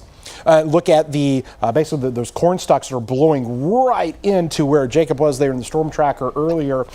He mentioned, he goes, "Wow, that spread really quick. I got to reposition. I've got to move because of where he was at." But look at that. This was again at about 3 o'clock earlier near Ogden. You can see on the video there, you're shooting all the firefighters that are out there, first responders, the volunteer firefighters. Look at everything blowing across the road there earlier, and that is the issue. Things are getting picked up by this wind, and so really a bad deal out there. Looks like things may have gotten a little bit more under control. We're going to check in with Jacob here in just a little bit, but let's kind of switch back over to our graphics here. And you can still see that plume of smoke east of Champaign and Urbana. I mean, that's still actually showing up out there here this afternoon. It is warm and it is still really windy out there. Again, no rain yet to, settle this down, so we continue to have some issues out there. Again, so Jacob's been out in the storm tracker traveling back to the north towards another fire that is actually located here. Basically, so you've got Crescent City up here. This is Onarga, and some satellite imagery here that is showing potentially another fire. If we can just pull up those pictures that we got sent into us from one of our viewers there, and maybe if Jacob, I don't know if Jacob's audio is there, but if you want to pop him up for maybe 30 seconds there. And Jacob, you're heading up towards this fire, towards the Crescent City Onarga area. Have you heard anything? What do you know? Yeah, Kevin, I got my main camera down, so you're seeing my dash cam here at this point. We did talk to the National Weather Service briefly. They said they had spotted on their satellites as well. They did note that perhaps the intensity of that fire spot has come down a little bit. So we're going to get there and see what's going on. But there was another big blaze, another smoke plume visible on radar coming from that area. We'll be there in about 15 minutes, I think, or at least getting close and getting an idea of more what's coming on. I'm about halfway between Rankin and Cissna Park at this time, moving off to the north. We'll have another update for you coming up at 5 o'clock. Kevin, back to you. Thank you, Jacob. In the storm tracker here, this is the issue. Winds 40, 45 miles an hour. Red flag warnings continue. We've got the perfect ingredients. A moderate drought, 40-mile-an-hour winds, super low humidity values in the 25 to 30% range. Quickly here, relief coming in the form of some rain, but not until Wednesday night. We may do this all over again tomorrow. Similar conditions, because this doesn't get in here until very early on Thursday morning, and we are going to have to watch out for maybe even a strong storm, a marginal risk from the Storm Prediction Center. 7-day forecast here, rain and storms into early on your Halloween. You've got Friday there, sunshine, and again, don't forget we're going to be turning those clocks back as we head into the upcoming weekend here. So again, Karina, we have continued to see, some issues with these field fires and whatnot, and the winds that are out there causing some big time problems here this afternoon. Yeah, we'll definitely keep an update on that throughout the 5 and 6, so make sure you stick with us. We'll be right back after this.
All right, Kevin, it has been a busy 4 o'clock hour here. Jacob is moving to Onarga now, Iroquois County. What's going on? Heading up that way, and he just got a report potentially of another fire in northeastern Iroquois County. It's going to be up near Donovan now. And everything makes sense because everything is just basically kind of traveling from south to north. The winds are going south to north, so if something starts at one point to the south, everything to the north is essentially under the gun. If any of those embers and whatnot get into another field. Here's your 7-day forecast. We did not get to spend a lot of time on this as we've been focusing on the fires out there. But we're not out of the woods because this could be a similar issue again tomorrow. With more wind, that rain doesn't move in until after midnight. We could see some storms overnight and into your Halloween on Thursday. Good news is for the trick-or-treaters, the rain should clear out by the time you get into Thursday night. And don't forget about daylight saving coming up this weekend. All right, let's turn it over to Jennifer and Brandon. What is next at 5?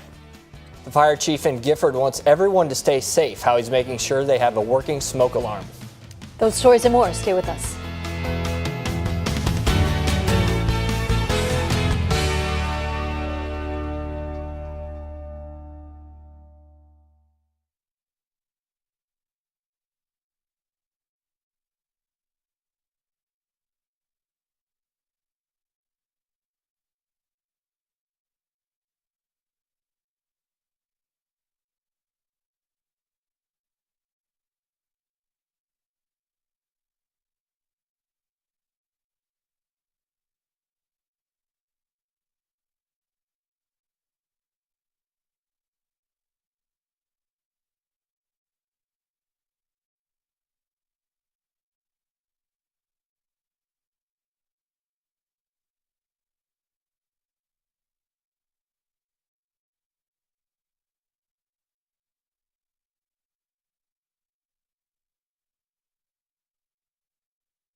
This is your WCIA3 forecast first, sponsored by Route 66 Solar.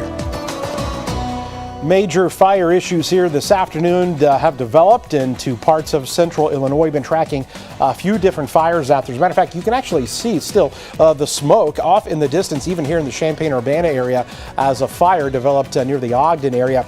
As a result, and thanks to strong winds like this that are gusting still at this hour over 40 miles per hour, 41 in Champaign, 38 in Decatur right now.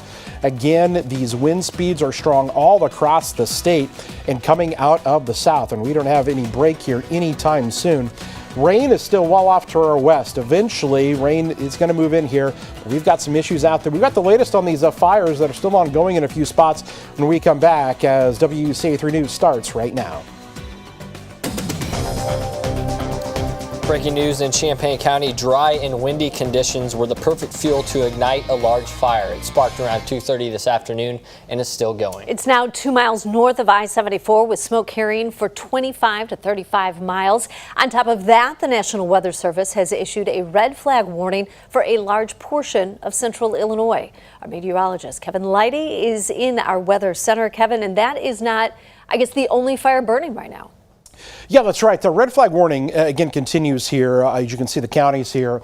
We had an active fire there northeast of Ogden and now potentially another one, a couple of them possibly up into Iroquois County. So what we want to do here is I believe we've got some video that we might be able to share with you guys from a little bit earlier when meteorologist Jacob Dickey was out in this fire northeast of Ogden. You can see, look how close he was. Now, he was telling us at the time that as he was out there, that fire spread really quick. He had to retreat pretty fast, but he was in the thick of it out there as that fire that developed just south of Ogden crossed over I-74 onto adjacent fields there, and you can see the flames there burning off in the distance. Firefighters, first responders, volunteer firefighters from all over the area responding to try to get that fire under control. Also with farmers bringing out their equipment to try to till that land, to try to create a fire break as well. But the winds obviously do a number on these fields when you get those embers picked up, those corn stalks picked up, and so several fields there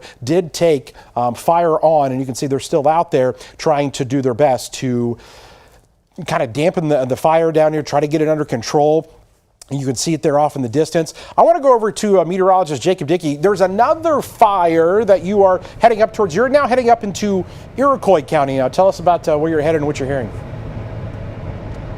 Yeah, Kevin, we are now to the northwest of Crescent City, northwest of Cissna Park, heading towards Crescent City. So far right now, as we move north, I've not seen any new plumes of smoke, but we had an earlier report with plenty of photos and videos that you'll see later of a fairly large fire southwest of Crescent City between there and Onarga. I'm about 7-8 minutes from where that fire originated, so maybe they've gotten that under control. I just got a message from a viewer, though, up in Papineau that there's a combine fire there that's ongoing, and that local fire departments are now requesting mutual aid to that scene.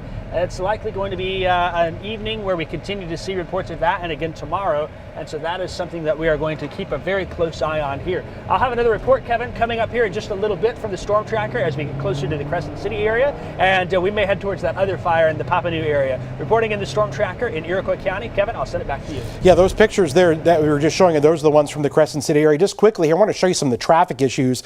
So again, we've got some issues here along I-74, possibly unrelated, with an accident that was near St. Joe, and it's causing slowed down traffic. The fire itself started here south and east of Ogden, and you can see still issues along I-74. They're diverting traffic in that area. So kind of a mess there.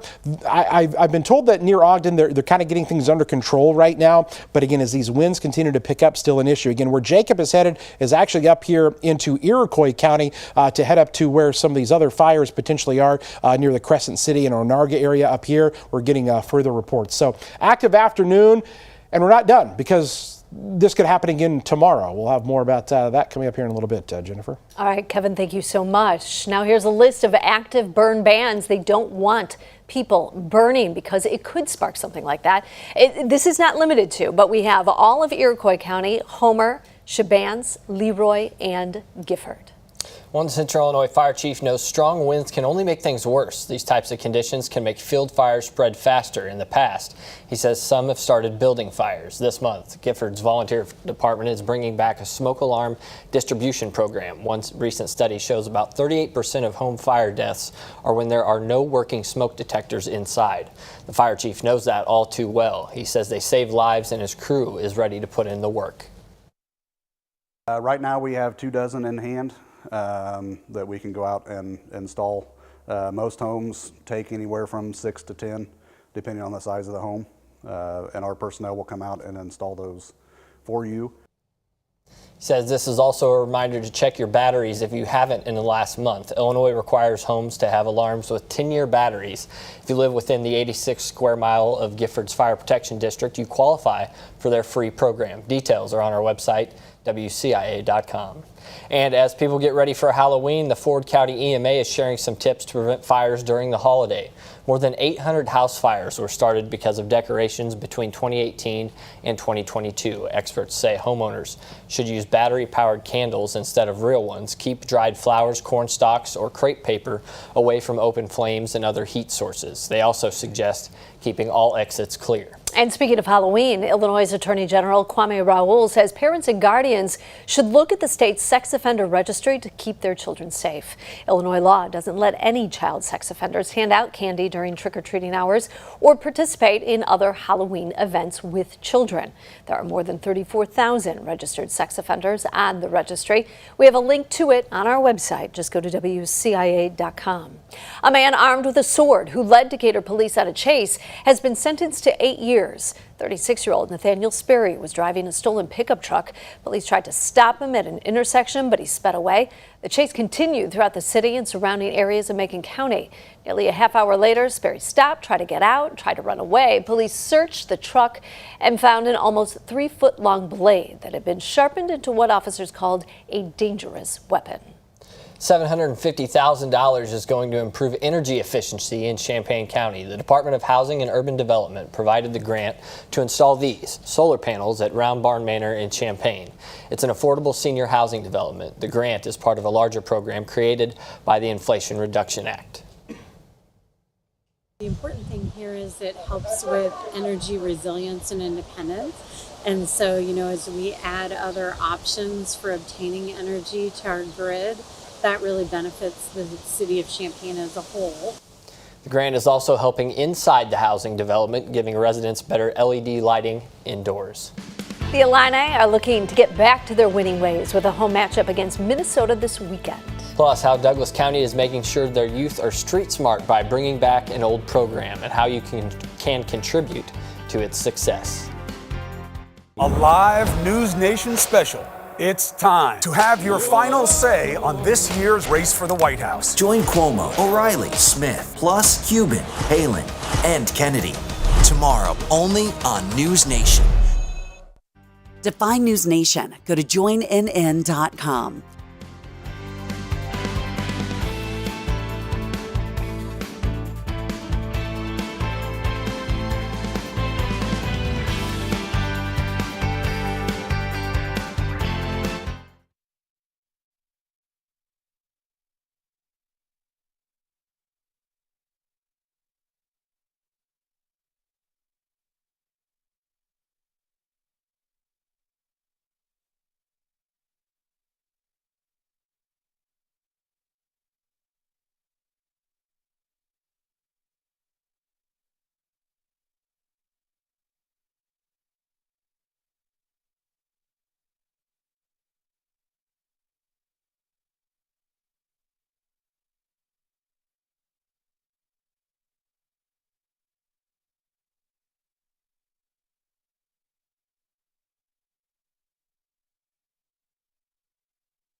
Live from your local news leader, Jennifer Roscoe, Brandon Morano, and Central Illinois' most accurate forecast with meteorologist Kevin Lighty. You're watching WCIA 3 News at 5. The Douglas County Sheriff's Office wants to keep helping kids stay substance abuse free. But they need help themselves to update their program. It's called Drug Abuse Resistance Education, or you probably know it as DARE. It teaches kids the importance of saying no to drugs and decision making when dealing with bullying. The Sheriff's Office is looking to raise $5,000 to get new workbooks, t-shirts, and graduation certificates.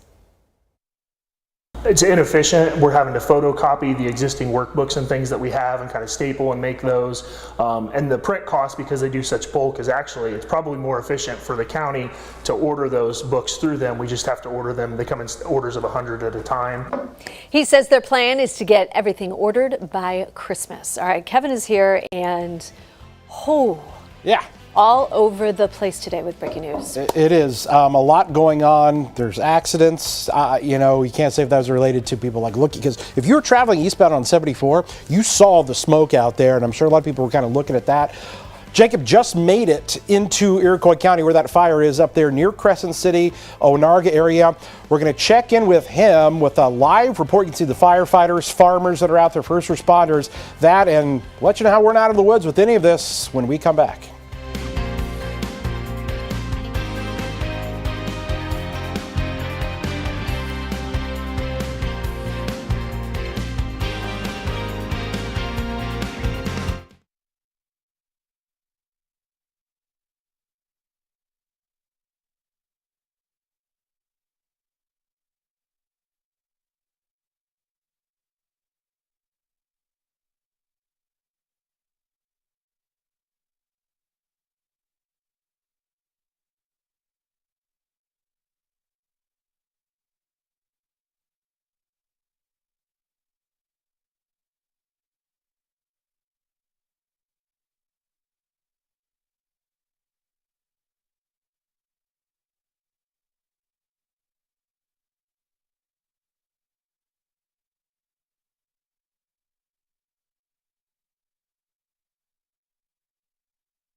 Now, Central Illinois' most accurate forecast with meteorologist Kevin Lighty.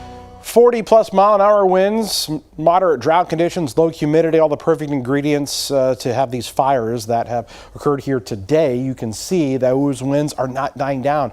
These winds are going to be like this again tomorrow, so we're concerned about that. I want to show you guys a little bit more specifically where this first fire was near Ogden. So we're going to zoom down in here to the Ogden area. It was just kind of south and east of town here, and eventually went over I-74 into the adjacent fields there to the north of the interstate. Went up there south and east of Royal, kind of west of 49, right along the Champaign and Vermilion County line is where that first fire was. We showed you video off the top. A second fire, and there may even be a third one up at Iroquois County, but the one that we just sent Jacob up to, he is between Onarga and he is between Crescent City in this general area, and we're going to go to him right now. Jacob, I see flashing lights there, farmers, first responders. What can you tell us here right now with what you're seeing?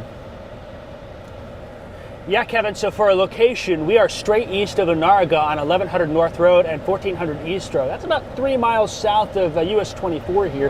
And what we're looking at is the scene where this fire started. You can see there, the fire has been contained here. As we look, though, you can see crews are still spraying water out there. And on scene, there's farmers that are also here that have been helping out, trying to contain this blaze as it spread. And I'm going to pull forward a little bit and give you another vantage point out in the field where those farmers have been working with firefighters, and they are still moving through the field. They want to make sure there are no hot spots. And so as I zoom in, you lost my camera there for a second. It'll be back. Zoom in there. There are the brush trucks and the pumper trucks that have been rolling through those fields and are continuing to spray water. There's another one further down. From my vantage point, it looks like this fire may have gone a couple of miles to the north here from where we are, and continues to be an active scene as far as making sure nothing significant takes off again like we saw in Champaign County. But as those crews are looking a little more relaxed here as the smoke is contained, we have received some information that there may be another fire that crews are heading to up into the northeastern part of the county, up north of Donovan. I may end up heading that way. I'm going to reach out to a few sources and find out some information on that. And perhaps the one big thing I've noticed, Kevin, down in Champaign County, there was a lot more standing corn than there was here. That's a good thing. The less standing corn, that corn is just 6 foot tall timber waiting to go. I think that helps the firefighters here perhaps get a better grasp on things compared to down in Champaign County where we've had some of that standing corn. But you can see they are starting to clear the scene a little bit here on this this evening from what the fire started about an hour and a half ago. So that's kind of the report we've got. Let's hope it's nothing like this tomorrow, Kevin, but if it is, we'll continue to bring coverage in the studio and in the field. In the Storm Tracker, I'm Jacob Dickey in Iroquois County. Back to you. All right, thanks a lot to Jacob. I've been out there following fires from Ogden all the way up to Crescent City, Onarga area. Red flag warning in effect. I got a feeling it's going to be in effect again tomorrow. We've had those perfect ingredients, moderate drought, the winds, and low relative humidity. It's back again tomorrow. I want to briefly just talk about rain that's moving in late tomorrow night into Thursday. We're going to get some thunderstorms in here. And this is going to be around on Halloween morning. There's even the chance for maybe a strong storm or two. There is a marginal risk that is in effect there as we head into tomorrow night and early into your Thursday morning. So focusing a lot there on the fires, but there's a lot on the 7-day here. I just want to point out to you. It's still going to be windy tomorrow and dry. That's an issue. Storms come in Thursday morning. They're gone by Thursday night. So for the trick-or-treaters, you're heading out Thursday evening, you're going to be okay, but it's going to be much cooler. That 66 is deceiving because that happens early in the day and then temperatures fall to the 50s and it's still windy. Friday is dry for high school football. Saturday is nice for the Illini game. We're turning the clocks back Sunday morning and then things get wet again early to start out next week. So a lot going on still. I think we could be in a similar situation tomorrow, unfortunately.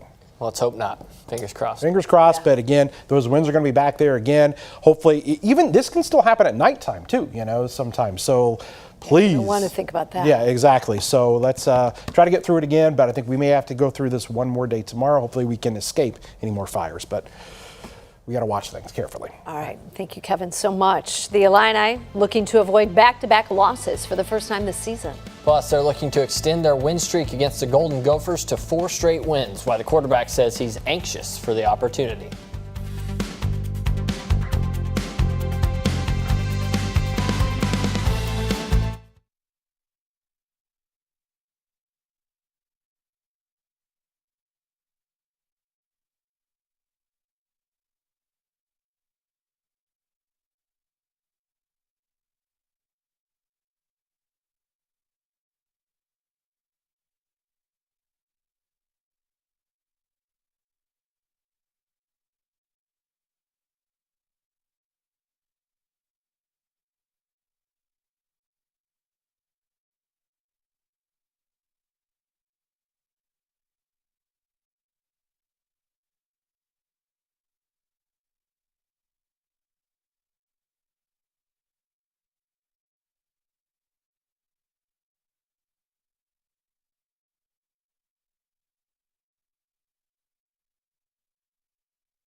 This is WCIA3 News, your local news leader.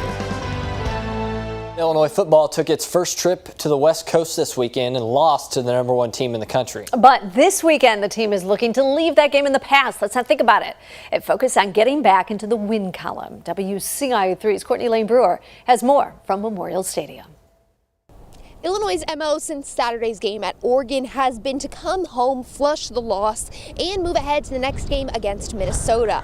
3 days removed from the trip that seems to have played out, with this group locked in on taking on the Gophers. Really looking forward to this Saturday. I know as we all are, and never been more, anxious and confident to go play this coming Saturday. So looking forward to it.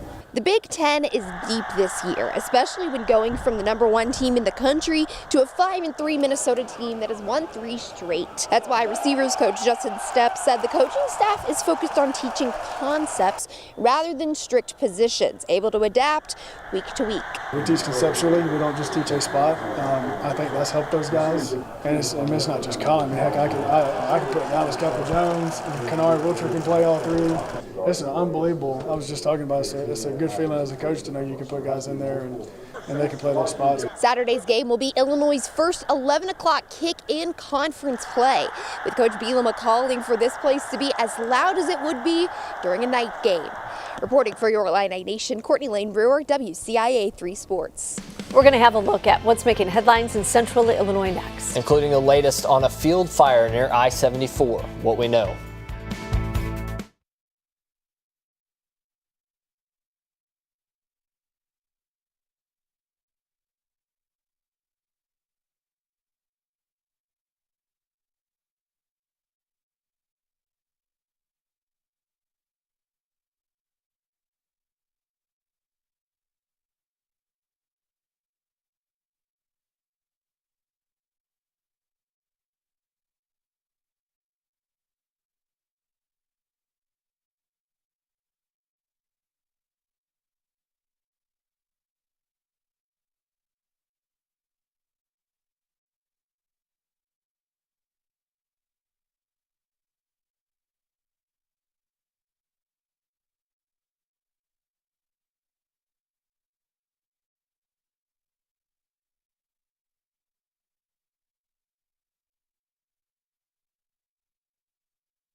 All right, you're looking at video from earlier this afternoon, just before 3 o'clock, as a field fire developed just to the north and east of Ogden. These are video images from the storm tracker as we were on some of the county roads out there as this fire went from one field to another. As you can see the flames there in the distance, multiple agencies on hand to try to get this fire under control. Farmers are out there trying to till some of that land as well to try to put a fire break down. But you can just see all those corn stalks blowing across and the conditions that they were encountering trying to fight this.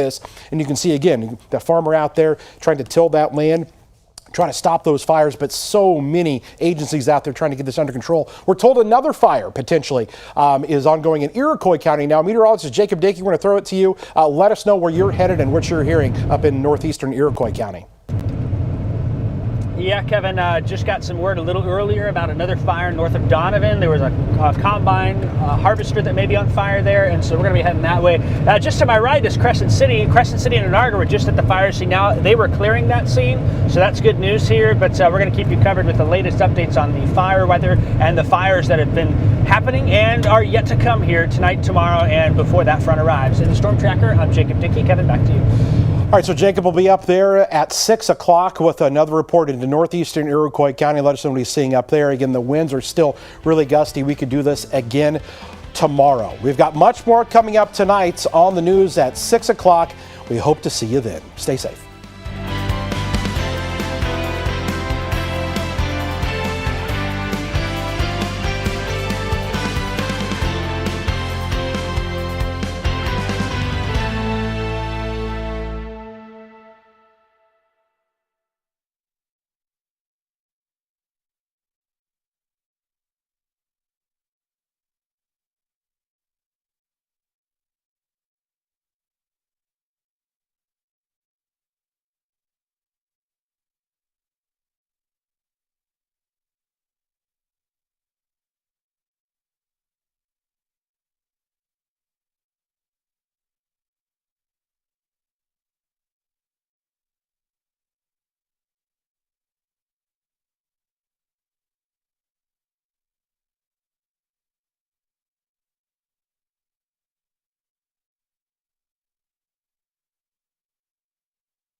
The community is coming together to help someone with a double lung transplant next at 10.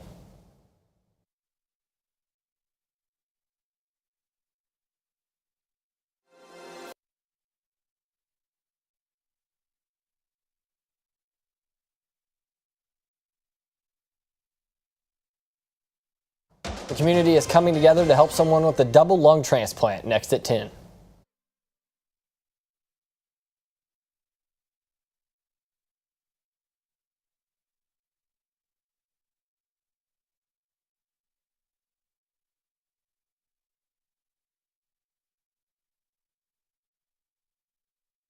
It'll be in store for more fires tomorrow. Details tonight at 10.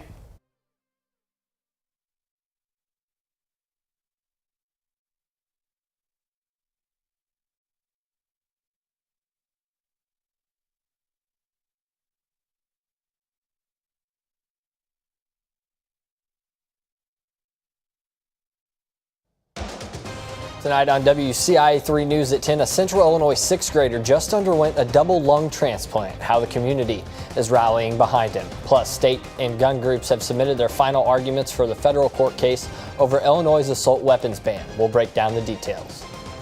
Field fires here this afternoon causing some major issues across central Illinois. We could be in the same boat again tomorrow with more winds and dry conditions. We'll have the latest coming up tonight at 10.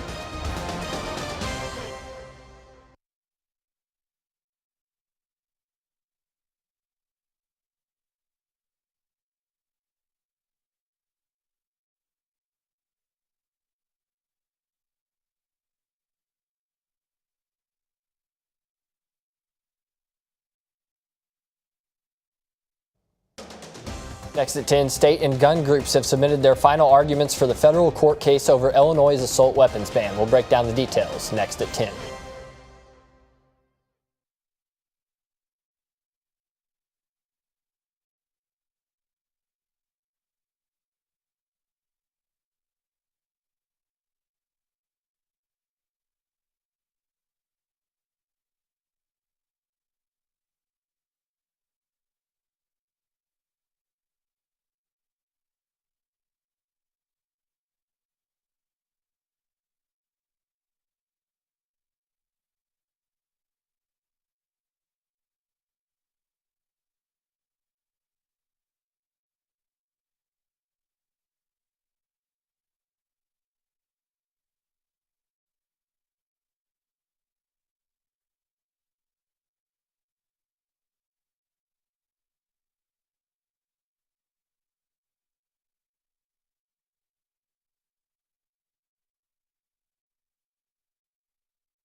Well, it has been an active afternoon with field fires that have gotten out of control. We're going to have live reports coming up of that, a complete recap of what took place here this afternoon. We can thank these gusty winds that have been upwards of 40 to 45 miles an hour at times, still gusting to 33 in Decatur, 28 in Danville, and in Paris. The bad news is the winds typically die down at nighttime. They're not going to die down tonight, and they're going to be back up there again tomorrow with those gusty winds returning once again. We're awaiting a cold front to move through, eventually some rain, but that doesn't get here until late tomorrow night. So the wind and the mild conditions continue. Again, a complete recap of our fires here this afternoon coming up as WCA3 News starts right now. We continue our breaking news since 4 p.m. Firefighters and farmers were battling a fire today in Champaign County, and now there are others elsewhere. It's all while high winds and red flag warnings are in central Illinois. A field fire in Ogden, that one we just showed you, caused this stretch of I-74 to be closed. It is now open. It has been since 5 p.m. We have team coverage for you tonight. Our chief meteorologist, Kevin Lighty, is in our weather center. Meteorologist Jacob Dickey live in our storm tracker. All right, first to Jacob, there was another field fire in central Illinois, and now a possible combine fire. What do you know?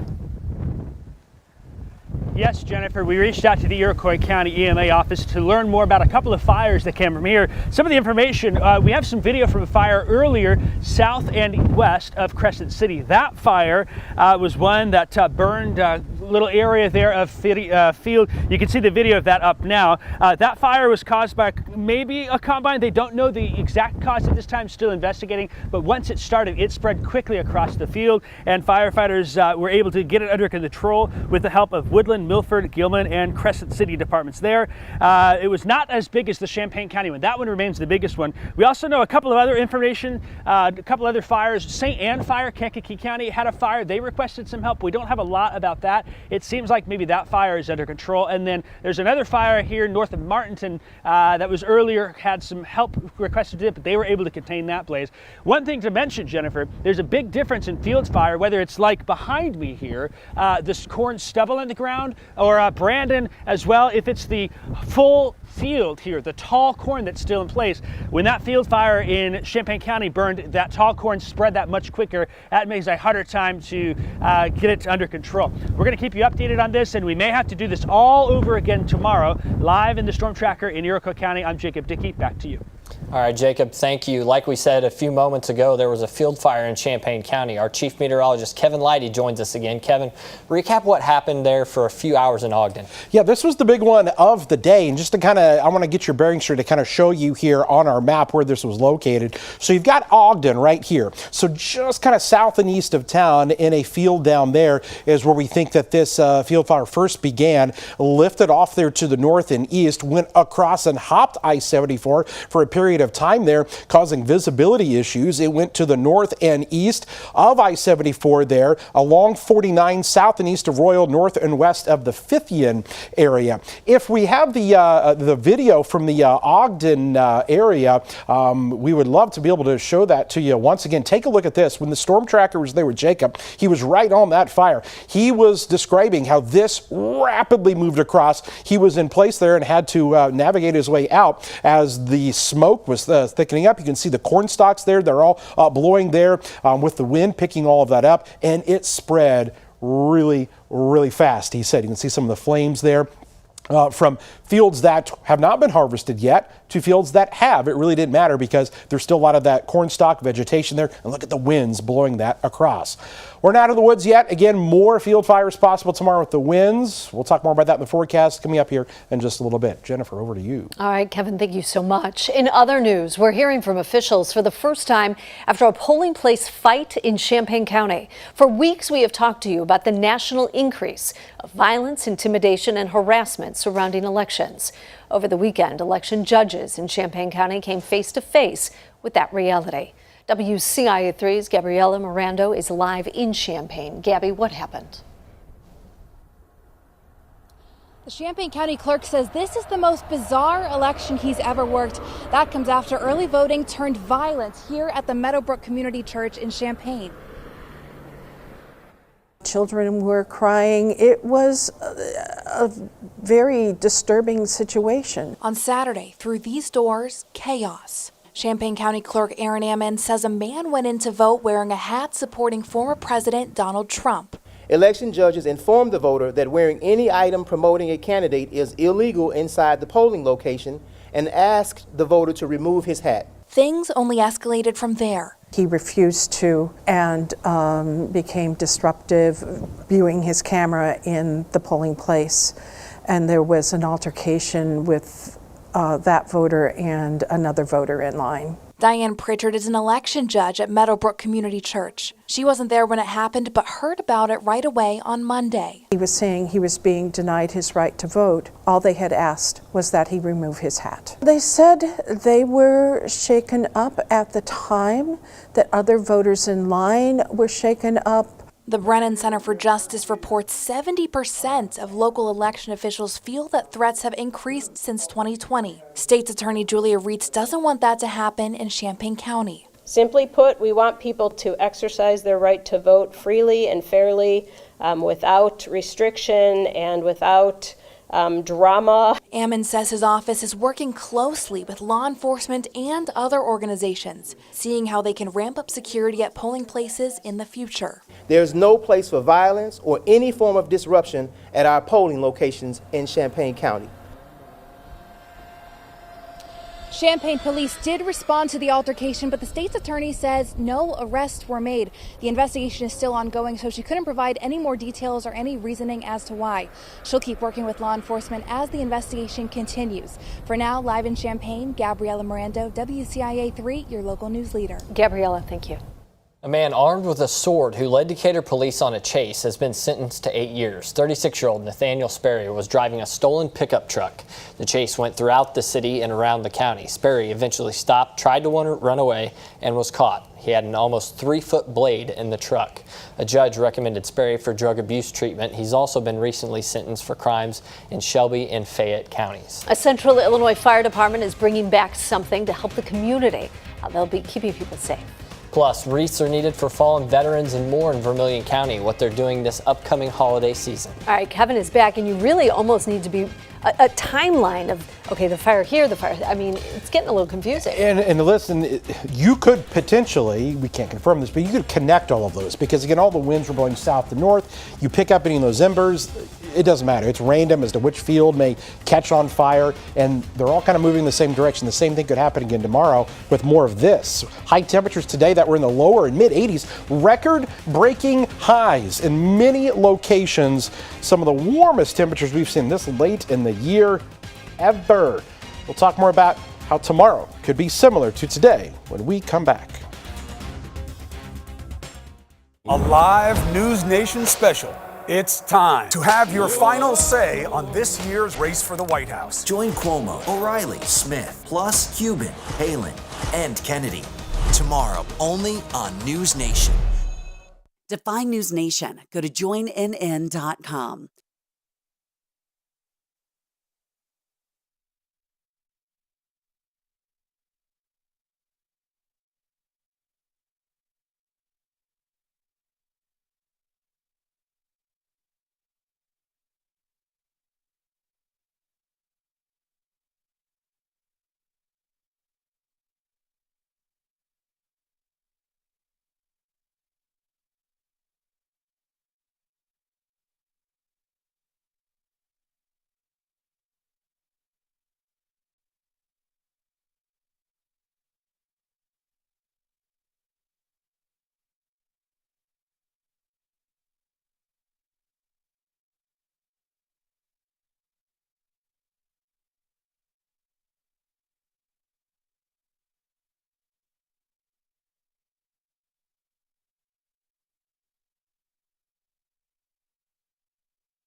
Now, Central Illinois' most accurate forecast with meteorologist Kevin Lighty.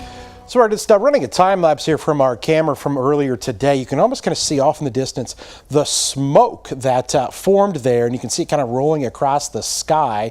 This was again looking towards the Ogden area, and then you can see again, look at that smoke, a distinct difference there between kind of the bluer skies and where some of the grays. I know it's kind of tough to see, but it was definitely obvious out there with those strong gusty winds. Temperatures here still tonight are still into the mid and upper 70s. It is warm tonight. Clouds have moved back in as well this afternoon, and still a handful of wind gusts. 33 in Decatur, 28 in Paris. They're going to come down a little bit. We were near 45-mile-an-hour winds earlier this afternoon. We're going to be probably staying in the 25 to 30-mile-per-hour range tonight, but then they're going to come back again tomorrow.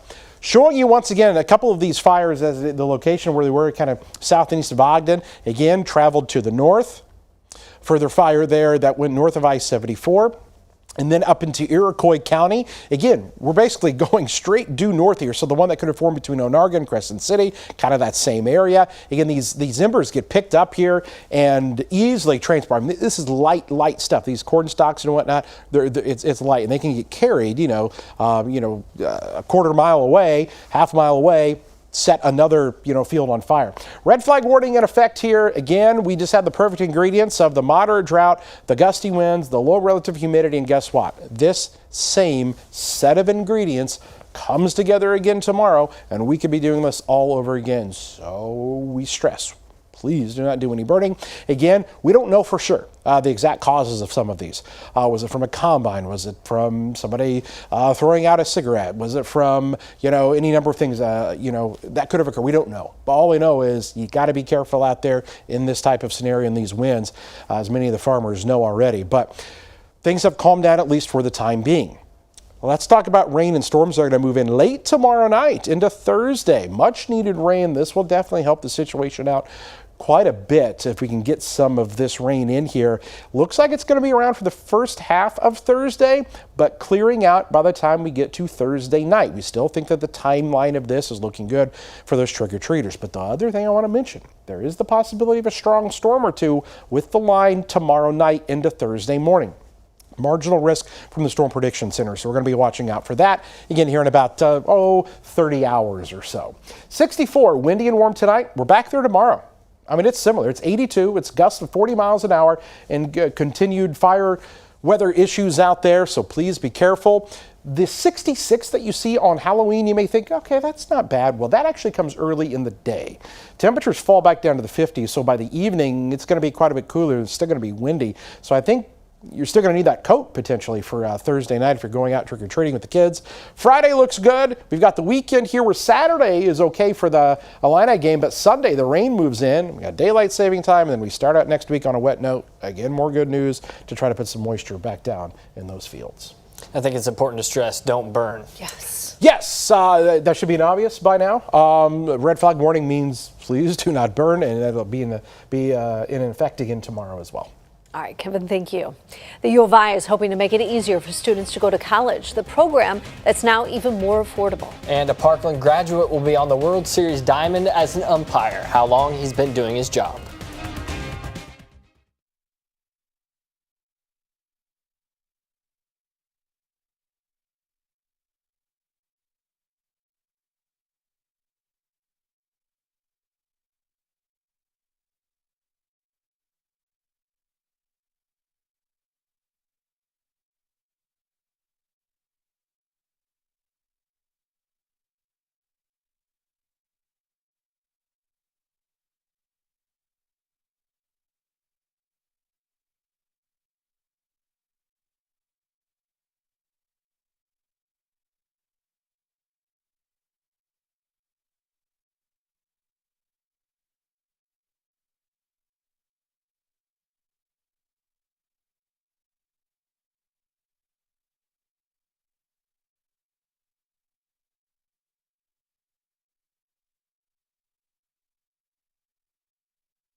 Live from your local news leader, Jennifer Roscoe, Brandon Morano, Central Illinois' most accurate forecast with meteorologist Kevin Livey and Glenn Kinley on sports.